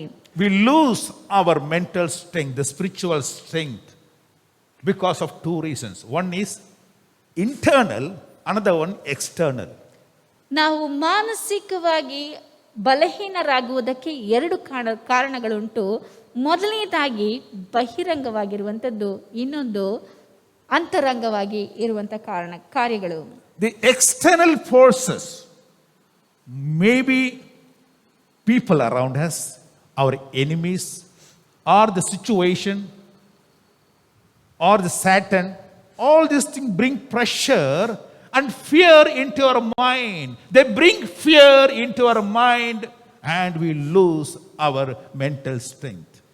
ನಮಗೆ ಬಹಿರಂಗವಾಗಿ ಕಾಣಲ್ಪಡುವಂಥ ಕಾರ್ಯಗಳು ಎಂಬುದಾಗಿ ಹೇಳಬೇಕಾದರೆ ಅನೇಕ ಕಾರ್ಯಗಳು ನಮಗೆ ವಿರುದ್ಧವಾಗಿ ಬರುತ್ತವೆ. ಅದರಿಂದ ಶತ್ರುಗಳ ಮಾತುಗಳು, ಅವರು ಹೇಳುವಂಥ ಕಾರ್ಯಗಳು, ಶತ್ರುಗಳ ನಡವಳಿಕೆಯು ಮತ್ತು ಅನೇಕ ಬೇರೆ ಹೋರಾಟಗಳು ನಮಗೆ ಬಂದು ಅದರಿಂದ ನಾವು ಮಾನಸಿಕವಾಗಿ ಬಲಹೀನರಾಗುವುದನ್ನು ನೋಡುತ್ತೇವೆ. In Samuel, 1 Samuel chapter 21 verse 10 says, here David was filled with fear because of Saul. He says, David arose and fled that day for fear of Saul and went to Achish the king of Gath. You see, David ran away from Israel to some other place. Why? Because he feared Saul. Saul was after the life of David. ಇಲ್ಲಿ ದಾವೀದನು ಭಯದಿಂದ ತುಂಬಿರುವಂತ ಘಟನೆಯನ್ನು 1 ಸಮುವೇಲ 21ನೇ ಅಧ್ಯಾಯ 10ನೇ ವಾಕ್ಯದಲ್ಲಿ ಹೇಳಲ್ಪಟ್ಟಿದೆ. ದಾವೀದನು ಸೌಲನ ಭಯದಿಂದ ಅದೇ ದಿವಸ ಗತ್ ಊರಿನ ಅರಸನಾದ ಆಕೀಷನ ಬಳಿಗೆ ಓಡಿ ಹೋದನು. ಹಾಗಾದ್ರೆ ಸೌಲನ ಭಯದಿಂದ ದಾವೀದನು ಓಡಿ ಹೋಗುವುದನ್ನು ಗಮನಿಸುತ್ತೇವೆ. So the external fear, people create fear in our mind. Even in Nehemiah makes one statement to God. You see, he makes a statement to God himself. He says, "My God, think thou upon Tobiah and Sanballat according to these their works, and on the prophetess Nohodiah and the rest of the prophets that would have put me in fear." ಇಲ್ಲಿ ಹೊರಗಿನ ಕಾರ್ಯಗಳು, ಹೊರಗಿನಿಂದ ಬರುವಂತಹ ಕಾರ್ಯಗಳು, ಜನರು, ಶತ್ರುಗಳು ಎಂದು ಹೇಳುವಾಗ ಅವು ನಮಗೆ ಭಯವನ್ನು ಹುಟ್ಟಿಸುವಂಥದ್ದಾಗಿ ಕಾಣಲ್ಪಡುತ್ತದೆ. ಇಲ್ಲಿ ಗಮನಿಸಿ ನೋಡುತ್ತೇವೆ, ನೆಹೆಮೀಯನ ಪ್ರವಾದನೆ ಗ್ರಂಥ 6ನೇ ಅಧ್ಯಾಯ 14ನೇ ವಾಕ್ಯದಲ್ಲಿ, ನನ್ನ ದೇವರೇ, ಟೋಬಿಯ ಸನ್ಬಲಟನವರು ಮಾಡಿದ ಈ ದುಷ್ಕೃತ್ಯಗಳು ನಿನ್ನ ನೆನಪಿನಲ್ಲಿರಲಿ. ನನ್ನನ್ನು ಹೆದರಿಸುವುದಕ್ಕೆ ಪ್ರಯತ್ನಿಸಿದ ಪ್ರವಾದಿನಿಯಾದ ನೋವದ್ಯ ಮುಂತಾದ ಪ್ರವಾದಿಗಳನ್ನು ಮರೆಯಬೇಡ. So our enemies people were surrounding us. They don't want us to see our good future. So they put fear in our mind, so we lose our strength, so that we cannot stand the battle. ನಮ್ಮ ಸುತ್ತಮುತ್ತಲು ಕಾಣಲ್ಪಡುವಂಥ ಜನರು ನಾವು ಮುಂದಕ್ಕೆ ಬರುವಂಥದ್ದಾಗಲಿ, ಮುಂದೆ ನಾವು ಮಿಂಚುವಂಥದ್ದಾಗಲಿ ಅವರಿಗೆ ನೋಡುವುದಕ್ಕೆ ಇಷ್ಟವಿಲ್ಲದ ಕಾರಣದಿಂದ ನಮ್ಮ ಮನಸ್ಸಿನಲ್ಲಿ ಅವರು ಭಯವನ್ನು ಹುಟ್ಟಿಸುವಂಥ ಕಾರ್ಯಗಳನ್ನು ಮಾಡ್ತಾರೆ. Even if you see King Ezekiel, his sickness brought him fear. Because, he cries unto God, "Lord, I am going to die." He says, "I thought that I will die in the same night because of this sickness." That was the prayer he makes. See, the sickness brings fear, enemies bring fear, sometimes the situation, maybe a natural calamity or some other calamities or something like even now corona brings fear in our mind. And if you are living in Taliban, the atrocities of the Taliban, that will bring fear in your mind. Like that, even the situation will bring fear in your mind to loosen or to weaken your mind.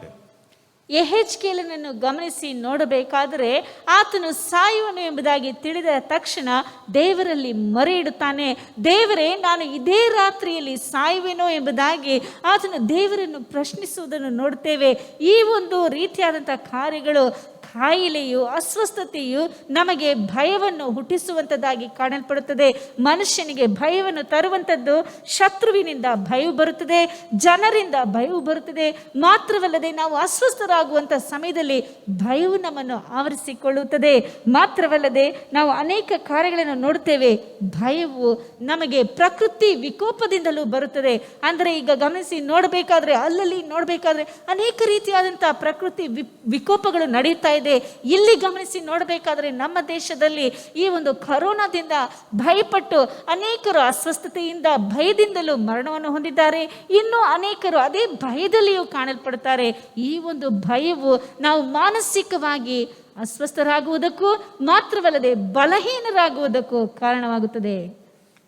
Even in corona, there are certain people, they committed suicide because of the fear of getting affected or infected by this corona. ಈ ಒಂದು ಕೊರೋನಾದಿಂದ ಅನೇಕ ಜನರು ನಾವು ಯಾವ ರೀತಿಯಾಗಿ ಇದರಲ್ಲಿ ಹಿಡಿಯಲ್ಪಡುತ್ತೇವೆ ಎಂಬುದಂತ ಭಯದಿಂದಲೇ ಆತ್ಮಹತ್ಯೆಯನ್ನು ಸಹ ಮಾಡಿಕೊಂಡಿದ್ದಾರೆ. So the fear will kill the person. ಭಯವು ಮನುಷ್ಯನ ಜೀವವನ್ನೇ ತೆಗೆಯುತ್ತದೆ. In Esther chapter 4 verse 3 says, "And in every province whithersoever the king's commandment and his decree came, there was a great mourning among the Jews, fasting and weeping and wailing, and many lay in sackcloth and ashes." ಎಸ್ತರಳು 4ನೇ ಅಧ್ಯಾಯ 3ನೇ ವಾಕ್ಯದಲ್ಲಿ ಹೇಳಲ್ಪಟ್ಟಿದೆ, ಯಾವ ಯಾವ ಸಂಸ್ಥಾನಗಳಲ್ಲಿ ಅರಸನ ಆಜ್ಞೆಯು ನಿರ್ಣಯವು ಪ್ರಕಟವಾದವು ಅಲ್ಲೆಲ್ಲ ಯಹೂದ್ಯರೊಳಗೆ ಮಹಾ ದುಃಖವು, ಉಪವಾಸ, ರೋದನ, ಪ್ರಲಾಪಗಳು ಉಂಟಾದವು. ಅನೇಕರು ಗೋಣಿತಟ್ಟನ್ನು ಹಾಸಿ ಬೂದಿ ಹಾಕಿಕೊಂಡು ಅದರ ಮೇಲೆ ಕೂತರು. Because the decree was passed by the kings to kill all the Jews.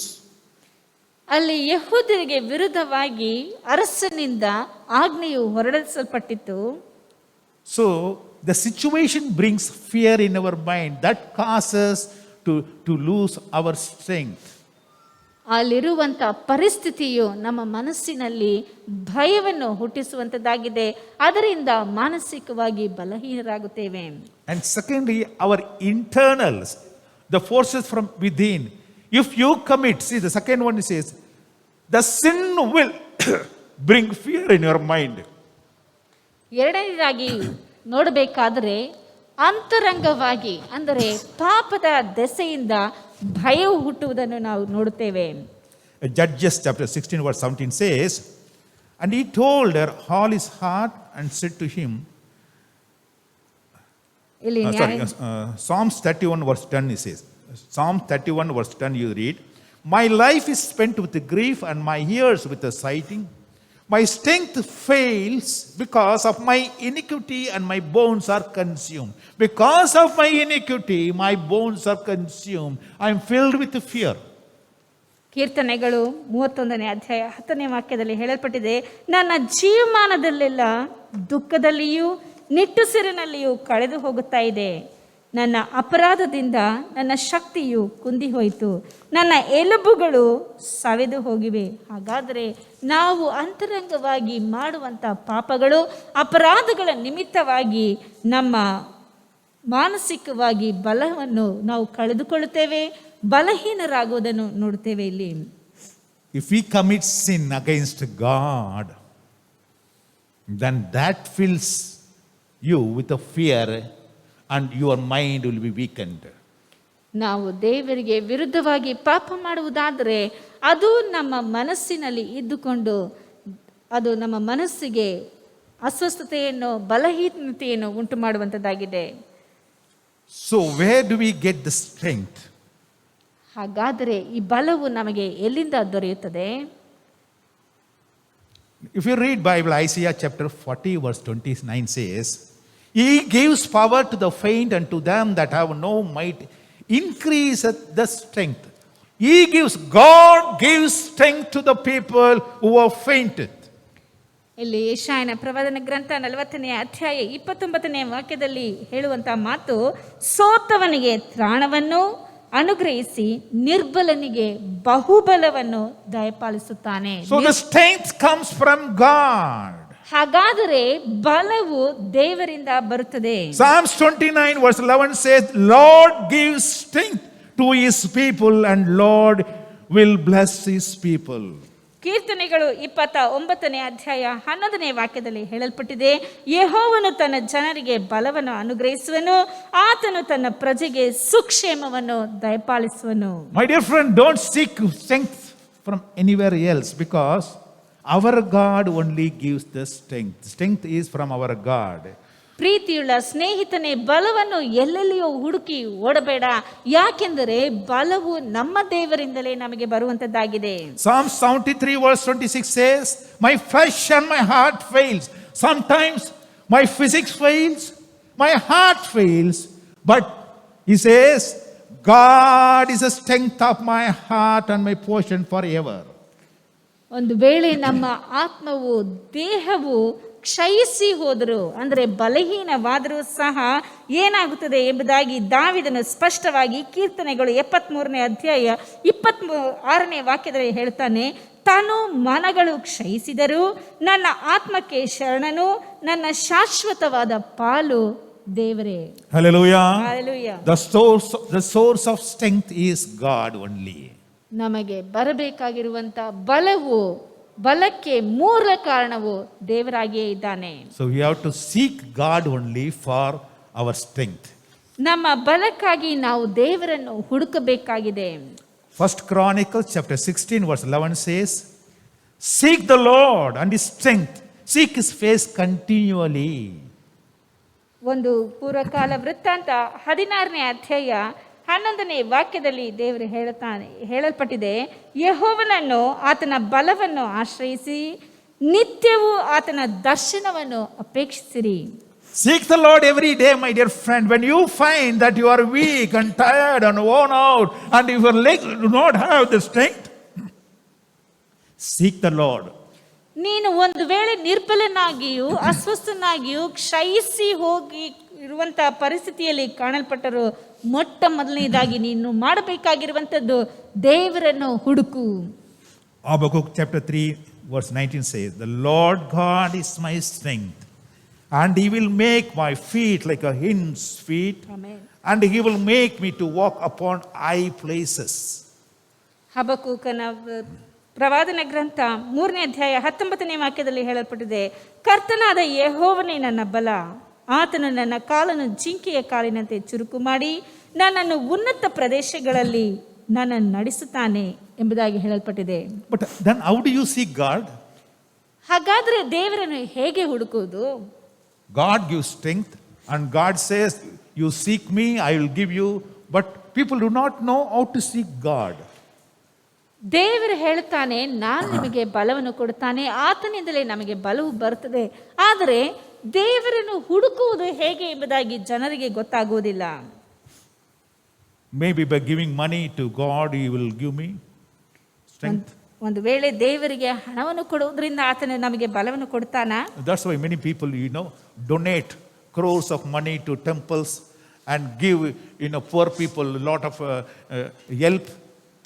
All these things, do you think is worshiping God or seeking God? ಅನೇಕ ಜನರು ಹೆಚ್ಚು ಲಕ್ಷಾನುಗಟ್ಟಲೆ ದೇವಸ್ಥಾನಗಳಿಗೆ ಕೊಡುವಂಥದ್ದು, ಬಡವರಿಗೆ ದಾನಗಳನ್ನು ಮಾಡುವುದು, ಇದರಿಂದ ನಾವು ದೇವರನ್ನು ಹುಡುಕುವುದಕ್ಕೆ ಸಾಧ್ಯ ಉಂಟು? Isaiah chapter 40 verse 31 says, "And they that wait upon the Lord, will renew their strength." Those who are at the feet of God, worshiping him and praising him, and they only receive the strength. ಇಲ್ಲಿ ಯೆಶಾಯನ ಪ್ರವಾದನ ಗ್ರಂಥ 40ನೇ ಅಧ್ಯಾಯ 31ನೇ ವಾಕ್ಯದಲ್ಲಿ ಹೇಳಲ್ಪಟ್ಟಿದೆ, ಯೆಹೋವನನ್ನು ನಿರೀಕ್ಷಿಸುವವರು ಹೊಸ ಬಲವನ್ನು ಹೊಂದುವರು. ಹಾಗಾದರೆ ದೇವರ ಪಾದದಲ್ಲಿ ಕುಳಿತಿದ್ದು ಆತನನ್ನು ಮಾತ್ರ ನಿರೀಕ್ಷಿಸುವವರಿಗೆ ಆತನು ಬಲವನ್ನು ದಯಪಾಲಿಸುವಂತವನಾಗಿದ್ದಾನೆ. "And they shall mount upon the wings as eagles, and shall run and not be weary, and they shall walk and not faint." ಅವರು ಹದ್ದುಗಳಂತೆ ರೆಕ್ಕೆಗಳನ್ನು ಚಾಚಿಕೊಂಡು ಏರುವರು, ಓಡಿ ದಣಿಯರು, ನಡೆದರು ಬಳಲರು. In Psalmist says, in fact, it's in Nehemiah chapter 8, it says, I just read it, saying that, "For the joy of the Lord is your strength." Joy of the Lord is your strength. ಅಲ್ಲಿ ನೆಹೆಮೀಯನ ಪುಸ್ತಕದಲ್ಲಿ 8ನೇ ಅಧ್ಯಾಯ 10ನೇ ವಾಕ್ಯದಲ್ಲಿ ಹೇಳಲ್ಪಟ್ಟಿದೆ, ಯೆಹೋವನ ಆನಂದವೇ ನಮಗೆ ಬಲವಾಗಿದೆ ಎಂಬುದಾಗಿ. Yes, rejoice in the Lord always. And again I say to you, rejoice in the Lord. You can refer Philippians chapter 4.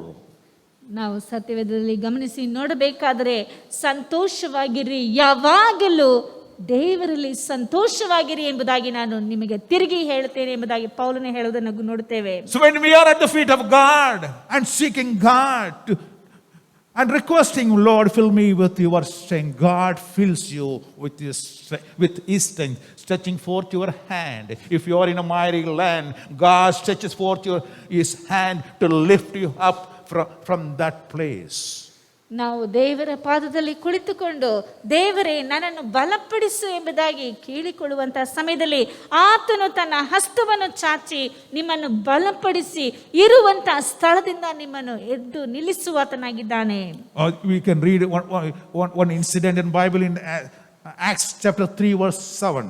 It says, Acts chapter 3 verse 7, it says, "He took him by right hand and lifted him up. Immediately his feet and ankle bones received strength." ಇಲ್ಲಿ ಅದು ಇನ್ನೊಂದು ಘಟನೆಯನ್ನು ಕುರಿತಾಗಿ ಸತ್ಯವೇದದಲ್ಲಿ ನಾವು ನೋಡ್ತೇವೆ. ಅಪೊಸ್ತಲರ ಕೃತ್ಯಗಳು 3ನೇ ಅಧ್ಯಾಯ 7ನೇ ವಾಕ್ಯದಲ್ಲಿ ಹೇಳಲ್ಪಟ್ಟಿದೆ, ಆತನು ಯೇಸುವಿನ ಹೆಸರಿನಲ್ಲಿ ಎದ್ದು ನಡೆದನು ಎಂದು ಹೇಳಿ ಅವನನ್ನು ಬಲಗೈ ಹಿಡಿದು ಎತ್ತಿದನು. ಆ ಕ್ಷಣವೇ ಅವನ ಕಾಲುಗಳಿಗೂ ಹರಡುಗಳಿಗೂ ಬಲ ಬಂತು ಎಂಬುದಾಗಿ ನಾವು ನೋಡುತ್ತೇವೆ. Here we see a person who could not able to walk, stand up and walk. He didn't have the strength. Physically, mentally, he didn't have the strength. But when the power of God came through him, he stood up and walked with the strength and the power of God. ಇಲ್ಲಿ ಒಬ್ಬ ವ್ಯಕ್ತಿಯನ್ನು ಗಮನಿಸಿ ನೋಡುತ್ತೇವೆ, ಈತನಿಗೆ ನಡೆಯುವುದಕ್ಕೂ ಸಹ ಬಲವಿಲ್ಲದೆ ದೈಹಿಕವಾಗಿ ಬಲಹೀನನು, ಮಾನಸಿಕವಾಗಿಯೂ ಬಲಹೀನನಾಗಿ ಕಾಣಲ್ಪಡುವಂತಹ ವ್ಯಕ್ತಿಗೆ ದೇವರ ಆತ್ಮನ ಬಲವು ಆತನ ಶರೀರದಲ್ಲಿ ಬಂದ ತಕ್ಷಣ ಆತನು ಎದ್ದು ನಡೆಯುವುದಕ್ಕೂ, ಆತನ ಎಲುಬುಗಳಿಗೆ ಸಾರವು, ದೇಹದಲ್ಲಿ ಬಲವು ಬಂದು ಎದ್ದು ನಡೆದಾಡುವುದಕ್ಕೆ ಪ್ರಾರಂಭಿಸುವುದನ್ನು ನಾವು ನೋಡುತ್ತೇವೆ. We require the spirit of strength to do things, my dear friend. ನಾವು ಅನೇಕ ಕಾರ್ಯಗಳನ್ನು ಸಾಧಿಸುವುದಕ್ಕೆ ದೇವರ ಬಲದ ಅವಶ್ಯಕತೆ ಇದೆ. We may be a mud pot, but God says when we seek his face, he fills us with his power. ಒಂದು ವೇಳೆ ನಾವು ಒಂದು ಮಣ್ಣಿನ ಪಾತ್ರೆಯಾಗಿ ಕಾಣಲ್ಪಡಬಹುದು, ಆದರೂ ಸಹ ನಾವು ಆತನನ್ನು ಹುಡುಕುವಾಗ ಆತನು ತನ್ನ ಬಲದಿಂದ ನಮ್ಮನ್ನು ತುಂಬಿಸುವಾತನಾಗಿದ್ದಾನೆ. In 2 Corinthians chapter 4 verse 7 says, but we have this treasure in the earthen vessel, that the excellency of the power may be of God and not of us. We see, when we see God, he fills this earthen pot with the power of God. ಇಲ್ಲಿ 2 ಕೊರಿಂಥದವರಿಗೆ ಬರೆದ ಪತ್ರಿಕೆ 4ನೇ ಅಧ್ಯಾಯ 7ನೇ ವಾಕ್ಯದಲ್ಲಿ ಹೇಳಲ್ಪಟ್ಟಿದೆ, ಬಲಾಧಿಕ್ಯವು ದೇವರದೇ ಹೊರತು ನಮ್ಮೊಳಗಿಂದ ಬಂದದ್ದಲ್ಲವೆಂದು ತೋರುವುದಕ್ಕಾಗಿಯೇ ಈ ನಿಕ್ಷೇಪವು ಮಣ್ಣಿನ ಘಟಗಳಲ್ಲಿ ನಮಗೆ ಉಂಟು. ಹಾಗಾದರೆ ಮಣ್ಣಿನ ಪಾತ್ರೆಯಾಗಿರುವಂಥ ನಮ್ಮಲ್ಲಿ ತಂದೆಯಾದಂಥ ದೇವರು ತನ್ನ ಬಲವನ್ನು ತುಂಬಿಸುವಾತನಾಗಿದ್ದಾನೆ. My dear friend, are you weak and tired, worn out, and you're in depression and saying that you cannot do anything and you are no more of any use? Do you think that your life is over? But God says to you, with God's power, you can do anything in this world. ಪ್ರೀತಿಯುಳ್ಳ ದೇವಜನರೇ, ಈ ಒಂದು ಬೆಳಗಿನ ಸಮಯದಲ್ಲಿ ಇಲ್ಲಿ ಕುಳಿತುಕೊಂಡಿರುವಾಗ ದೇವರೇ, ನಾನು ಬಲಹೀನನು, ನನ್ನಿಂದ ಏನೂ ಸಾಧ್ಯವಿಲ್ಲ, ನಾನು ಮಾಡಿದ್ದೆಲ್ಲ ಸಾಕು, ಅನುಭವಿಸಿದ್ದೆಲ್ಲ ಸಾಕು, ನನ್ನ ಜೀವಿತವೇ ಮುಗಿಯಿತು ಎಂಬುದಾಗಿ ನೀನು ಜೀವನದಲ್ಲಿ ಜಿಗುಪ್ಸೆಯಿಂದ ಇಲ್ಲಿ ಕುಳಿತುಕೊಂಡಿದ್ದೀಯಾ. ನಿನ್ನನ್ನು ನೋಡಿ ದೇವರು ಹೇಳುವಂತ ಮಾತು, ಪರಾಕ್ರಮಶಾಲಿಯಾಗಿರು, ನನ್ನ ಬಲದಿಂದ ನಿನ್ನನ್ನು ತುಂಬಿಸುತ್ತಾ ಇದ್ದೇನೆ, ನೀನು ಎದ್ದು ನಡೆ ಎಂಬುದಾಗಿ ನಿನ್ನನ್ನು ಹುರಿದುಂಬಿಸಿ ಬಲಪಡಿಸುವಾತನಾಗಿ ಕಾಣಲ್ಪಡ್ತಾ ಇದ್ದಾನೆ. Philippians chapter 4 verse 13 says, I can do all things through Christ which strengthens me. ಫಿಲಿಪಿಯರಿಗೆ ಬರೆದ ಪತ್ರಿಕೆ 4ನೇ ಅಧ್ಯಾಯ 13ನೇ ವಾಕ್ಯದಲ್ಲಿ ಹೇಳಲ್ಪಟ್ಟಿದೆ, ನನ್ನನ್ನು ಬಲಪಡಿಸುವಾತನಲ್ಲಿ ಇದ್ದುಕೊಂಡು ಎಲ್ಲಕ್ಕೂ ಶಕ್ತನಾಗಿದ್ದೇನೆ ಎಂಬುದಾಗಿ. Yes, my dear friend, God strengthens us. He knows that we are weak and tired. That's why all the time he says, fear not, be strengthened, let your mind be strong to do things. ದೇವರಿಗೆ ಚೆನ್ನಾಗಿ ಗೊತ್ತು ನಾವು ಬಲಹೀನರು, ನಮ್ಮಿಂದ ಏನು ಮಾಡುವುದಕ್ಕೆ ಸಾಧ್ಯವಿಲ್ಲ ಎಂಬುದಾಗಿ. ಆದ್ದರಿಂದಲೇ ಪ್ರತಿ ಬಾರಿಯೂ ದೇವರು ನಮ್ಮೊಂದಿಗೆ ಮಾತನಾಡುವಂಥ ಸಮಯದಲ್ಲಿ ಹೆದರಬೇಡ, ಅಂಜಬೇಡ, ಹೆದರಿಕೆ ನಿನ್ನಿಂದ ಹೋಗಲಿ, ಭಯಪಡಬೇಡ ಎಂಬುದಾಗಿ ಹೇಳಿ ನಿನ್ನನ್ನು ಹುರಿದುಂಬಿಸಿ ಬಲಪಡಿಸುವಾತನಾಗಿ ಕಾಣಲ್ಪಡ್ತಾ ಇದ್ದಾನೆ. ಆತನ ಬಲದಿಂದ ಮಾತ್ರವೇ ನೀನು ಏನು ಬೇಕಾದರೂ ಸಾಧಿಸುವುದಕ್ಕೆ ಸಾಧ್ಯ ಉಂಟು. Search your heart and search your life, find out which are the areas which are weakened, did not have this spirit of strength. Look unto God and he will strengthen all those areas. ನಿನ್ನ ಮನಸ್ಸಿನಲ್ಲಿ ನೀನು ಪರೀಕ್ಷಿಸಿ ನೋಡು, ಯಾವ್ಯಾವ ಸ್ಥಳಗಳಲ್ಲಿ ನೀನು ದೇವರಿಗೆ ವಿಧೇಯರಾಗಿ ನಡೆಯದೆ ಮತ್ತು ಯಾವ್ಯಾವ ಸ್ಥಳಗಳಲ್ಲಿ ದೇವರ ಬಲವು ಕಾಣಲ್ಪಡುತ್ತಾ ಇಲ್ಲವೋ ಅದನ್ನು ಹುಡುಕಿ ನೋಡಿ. ದೇವರನ್ನು ಬೇಡುವಂತ ಸಮಯದಲ್ಲಿ ಆತನು ತನ್ನ ಬಲದಿಂದ ನಿನ್ನನ್ನು ತುಂಬಿಸುವಾತನಾಗಿದ್ದಾನೆ. Revelation chapter 3 verse 2 says, be watchful and strengthen the things which remain, they are ready to die, for I have not found thy works perfect before God. If something dying, my dear friend, rectify it.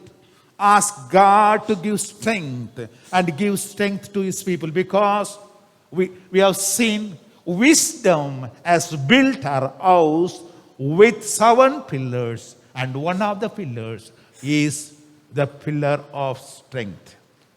ಪ್ರಕಟಣೆಗಳ ಪುಸ್ತಕ 3ನೇ ಅಧ್ಯಾಯ 2ನೇ ವಾಕ್ಯದಲ್ಲಿ ಹೇಳಲ್ಪಟ್ಟಿದೆ, ಸಾಯುವ ಹಾಗಿದ್ದ ಉಳಿದವುಗಳನ್ನು ದೃಢಪಡಿಸು. ನನ್ನ ದೇವರ ಮುಂದೆ ನಿನ್ನ ಕೃತ್ಯಗಳಲ್ಲಿ ಒಂದಾದರೂ ಸಂಪೂರ್ಣವಾದದ್ದೆಂದು ನಾನು ಕಾಣಲಿಲ್ಲ. ಹಾಗಾದರೆ ದೇವರು ಹೇಳುವಂಥ ಮಾತು, ನಿನ್ನ ಜೀವಿತದಲ್ಲಿ ನಿನ್ನ ದೇಹದಲ್ಲಿ ನೀನು ಮಾಡುತ್ತಿರುವಂಥ ಕಾರ್ಯಗಳು ಯಾವುದಾದರೂ ಸಾಯುವಂಥದ್ದಾಗಿ ಇನ್ನೂ ಮುಗಿಯಿತು ಎಂಬುದಾಗಿ ನಿನ್ನ ಜೀವಿತದಲ್ಲಿ ನೀನು ತಿಳಿದುಕೊಂಡಿರುವುದಾದರೆ ಆ ಒಂದು ಸ್ಥಳದಲ್ಲಿ ದೇವರೊಂದಿಗೆ ನೀನು ಪ್ರಾರ್ಥಿಸು, ಆತನನ್ನು ಹುಡುಕು.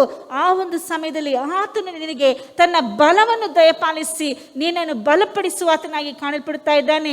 ಆದ್ದರಿಂದಲೇ ಜ್ಞಾನವೆಂಬಾಕೆಯು ತನ್ನ ಮನೆಯನ್ನು 7 ಸ್ತಂಭಗಳ ಮೇಲೆ ಕಟ್ಟುತ್ತಾಳೆ. ಆ 7 ಸ್ತಂಭಗಳಲ್ಲಿ ಈ ಒಂದು ಬಲ ಪರಾಕ್ರಮ ಎನ್ನುವಂಥದ್ದು ಒಂದು ಸ್ತಂಭವಾಗಿ ಕಾಣಲ್ಪಡುತ್ತದೆ. ಅದು ಬಹಳ ಮುಖ್ಯ. ಅದನ್ನು ನೀನು ಪಡೆದುಕೊಳ್ಳುವಂಥದ್ದು ನಿನ್ನ ಜೀವಿತದಲ್ಲಿ ಇರಬೇಕಾಗಿರುವಂಥ ಒಂದು ಕಾರ್ಯವಾಗಿ ಕಾಣಲ್ಪಡ್ತಾ ಇದೆ. Let the weak say, I am strong. ಬಲಹೀನನು ತಾನು ಬಲಿಷ್ಠನೇ ಎಂಬುದಾಗಿ ಹೇಳಲಿ. Hallelujah. Hallelujah. In God we can say that we are strong. ದೇವರಲ್ಲಿ ನಾನು ಬಲ ಹೊಂದಿದಂಥವನು ಎಂಬುದಾಗಿ ಹೇಳುವುದಕ್ಕೆ ಸಾಧ್ಯ ಉಂಟು. Be strong. God bless you. ನೀವು ಬಲವುಳ್ಳಂತವರಾಗಿ ಪರಾಕ್ರಮಿಗಳಾಗಿರ್ರಿ. ದೇವರು ನಿಮ್ಮನ್ನು ಆಶೀರ್ವದಿಸಲಿ. Let's close our eyes and pray. ನಾವು ಕಣ್ಣುಗಳನ್ನು ಮುಚ್ಚಿ ಪ್ರಾರ್ಥಿಸೋಣ. Heavenly Father, we praise and worship you, Lord, for the wonderful time that you've given us, that we gather together to meditate upon your word. Lord, many of us feel that we are weak and tired, worn out, and we do not have strength to move further, Lord. But you, Lord, today you said to us, no, I am giving my strength. Be strengthened, fear not. Because, Lord, we have seen the wisdom has built our house with this pillar. Lord, to establish our life. Same way, Lord, help us to stabilize and establish our life. We need the strength. We need the strength from above. Lord, we need the strength from above. Fill us, Lord, with your spirit that we may receive the power from above to stand against our enemies, stand against, Lord, the satanic powers in this world, and Lord, stand against anything that, Lord, coming against us. Lord, we know that battle is yours, but we need strength to stand, Lord. Lord, you told us, be still and know that I am God. Yes, Master, today we surrender ourselves. Lord, we fill us with your spirit of strength. Those who are feeling miserable, tired and worn out, Lord, I pray, let your strength, Lord, fill the heart, O Lord Jesus. Help them. Heal them, O Lord Jesus. Mentally, physically. Lord, heal them, O Lord Jesus. Bless everyone. In Jesus' precious name I pray. Amen. Amen. Amen. ನನ್ನ ಮನವೇ ಯೆಹೋವನನ್ನು ಕೊಂಡಾಡು, ನನ್ನ ಸರ್ವೇಂದ್ರ ಪವಿತ್ರ ನಾಮத்தை ಕೀರ್ತಿಸಿರಿ. ನನ್ನ ಮನವೇ ಯೆಹೋವನನ್ನು ಕೊಂಡಾಡು, ಆತನು ಮಾಡಿದ ಉಪಕಾರ ಒಂದನ್ನೂ ಮರೆಯಬೇಡ. Amen. Amen. Amen. Hallelujah. Hallelujah. Hallelujah. Hallelujah. Hallelujah. Hallelujah. God bless you all. ದೇವರು ನಿಮ್ಮನ್ನು ಆಶೀರ್ವದಿಸಲಿ.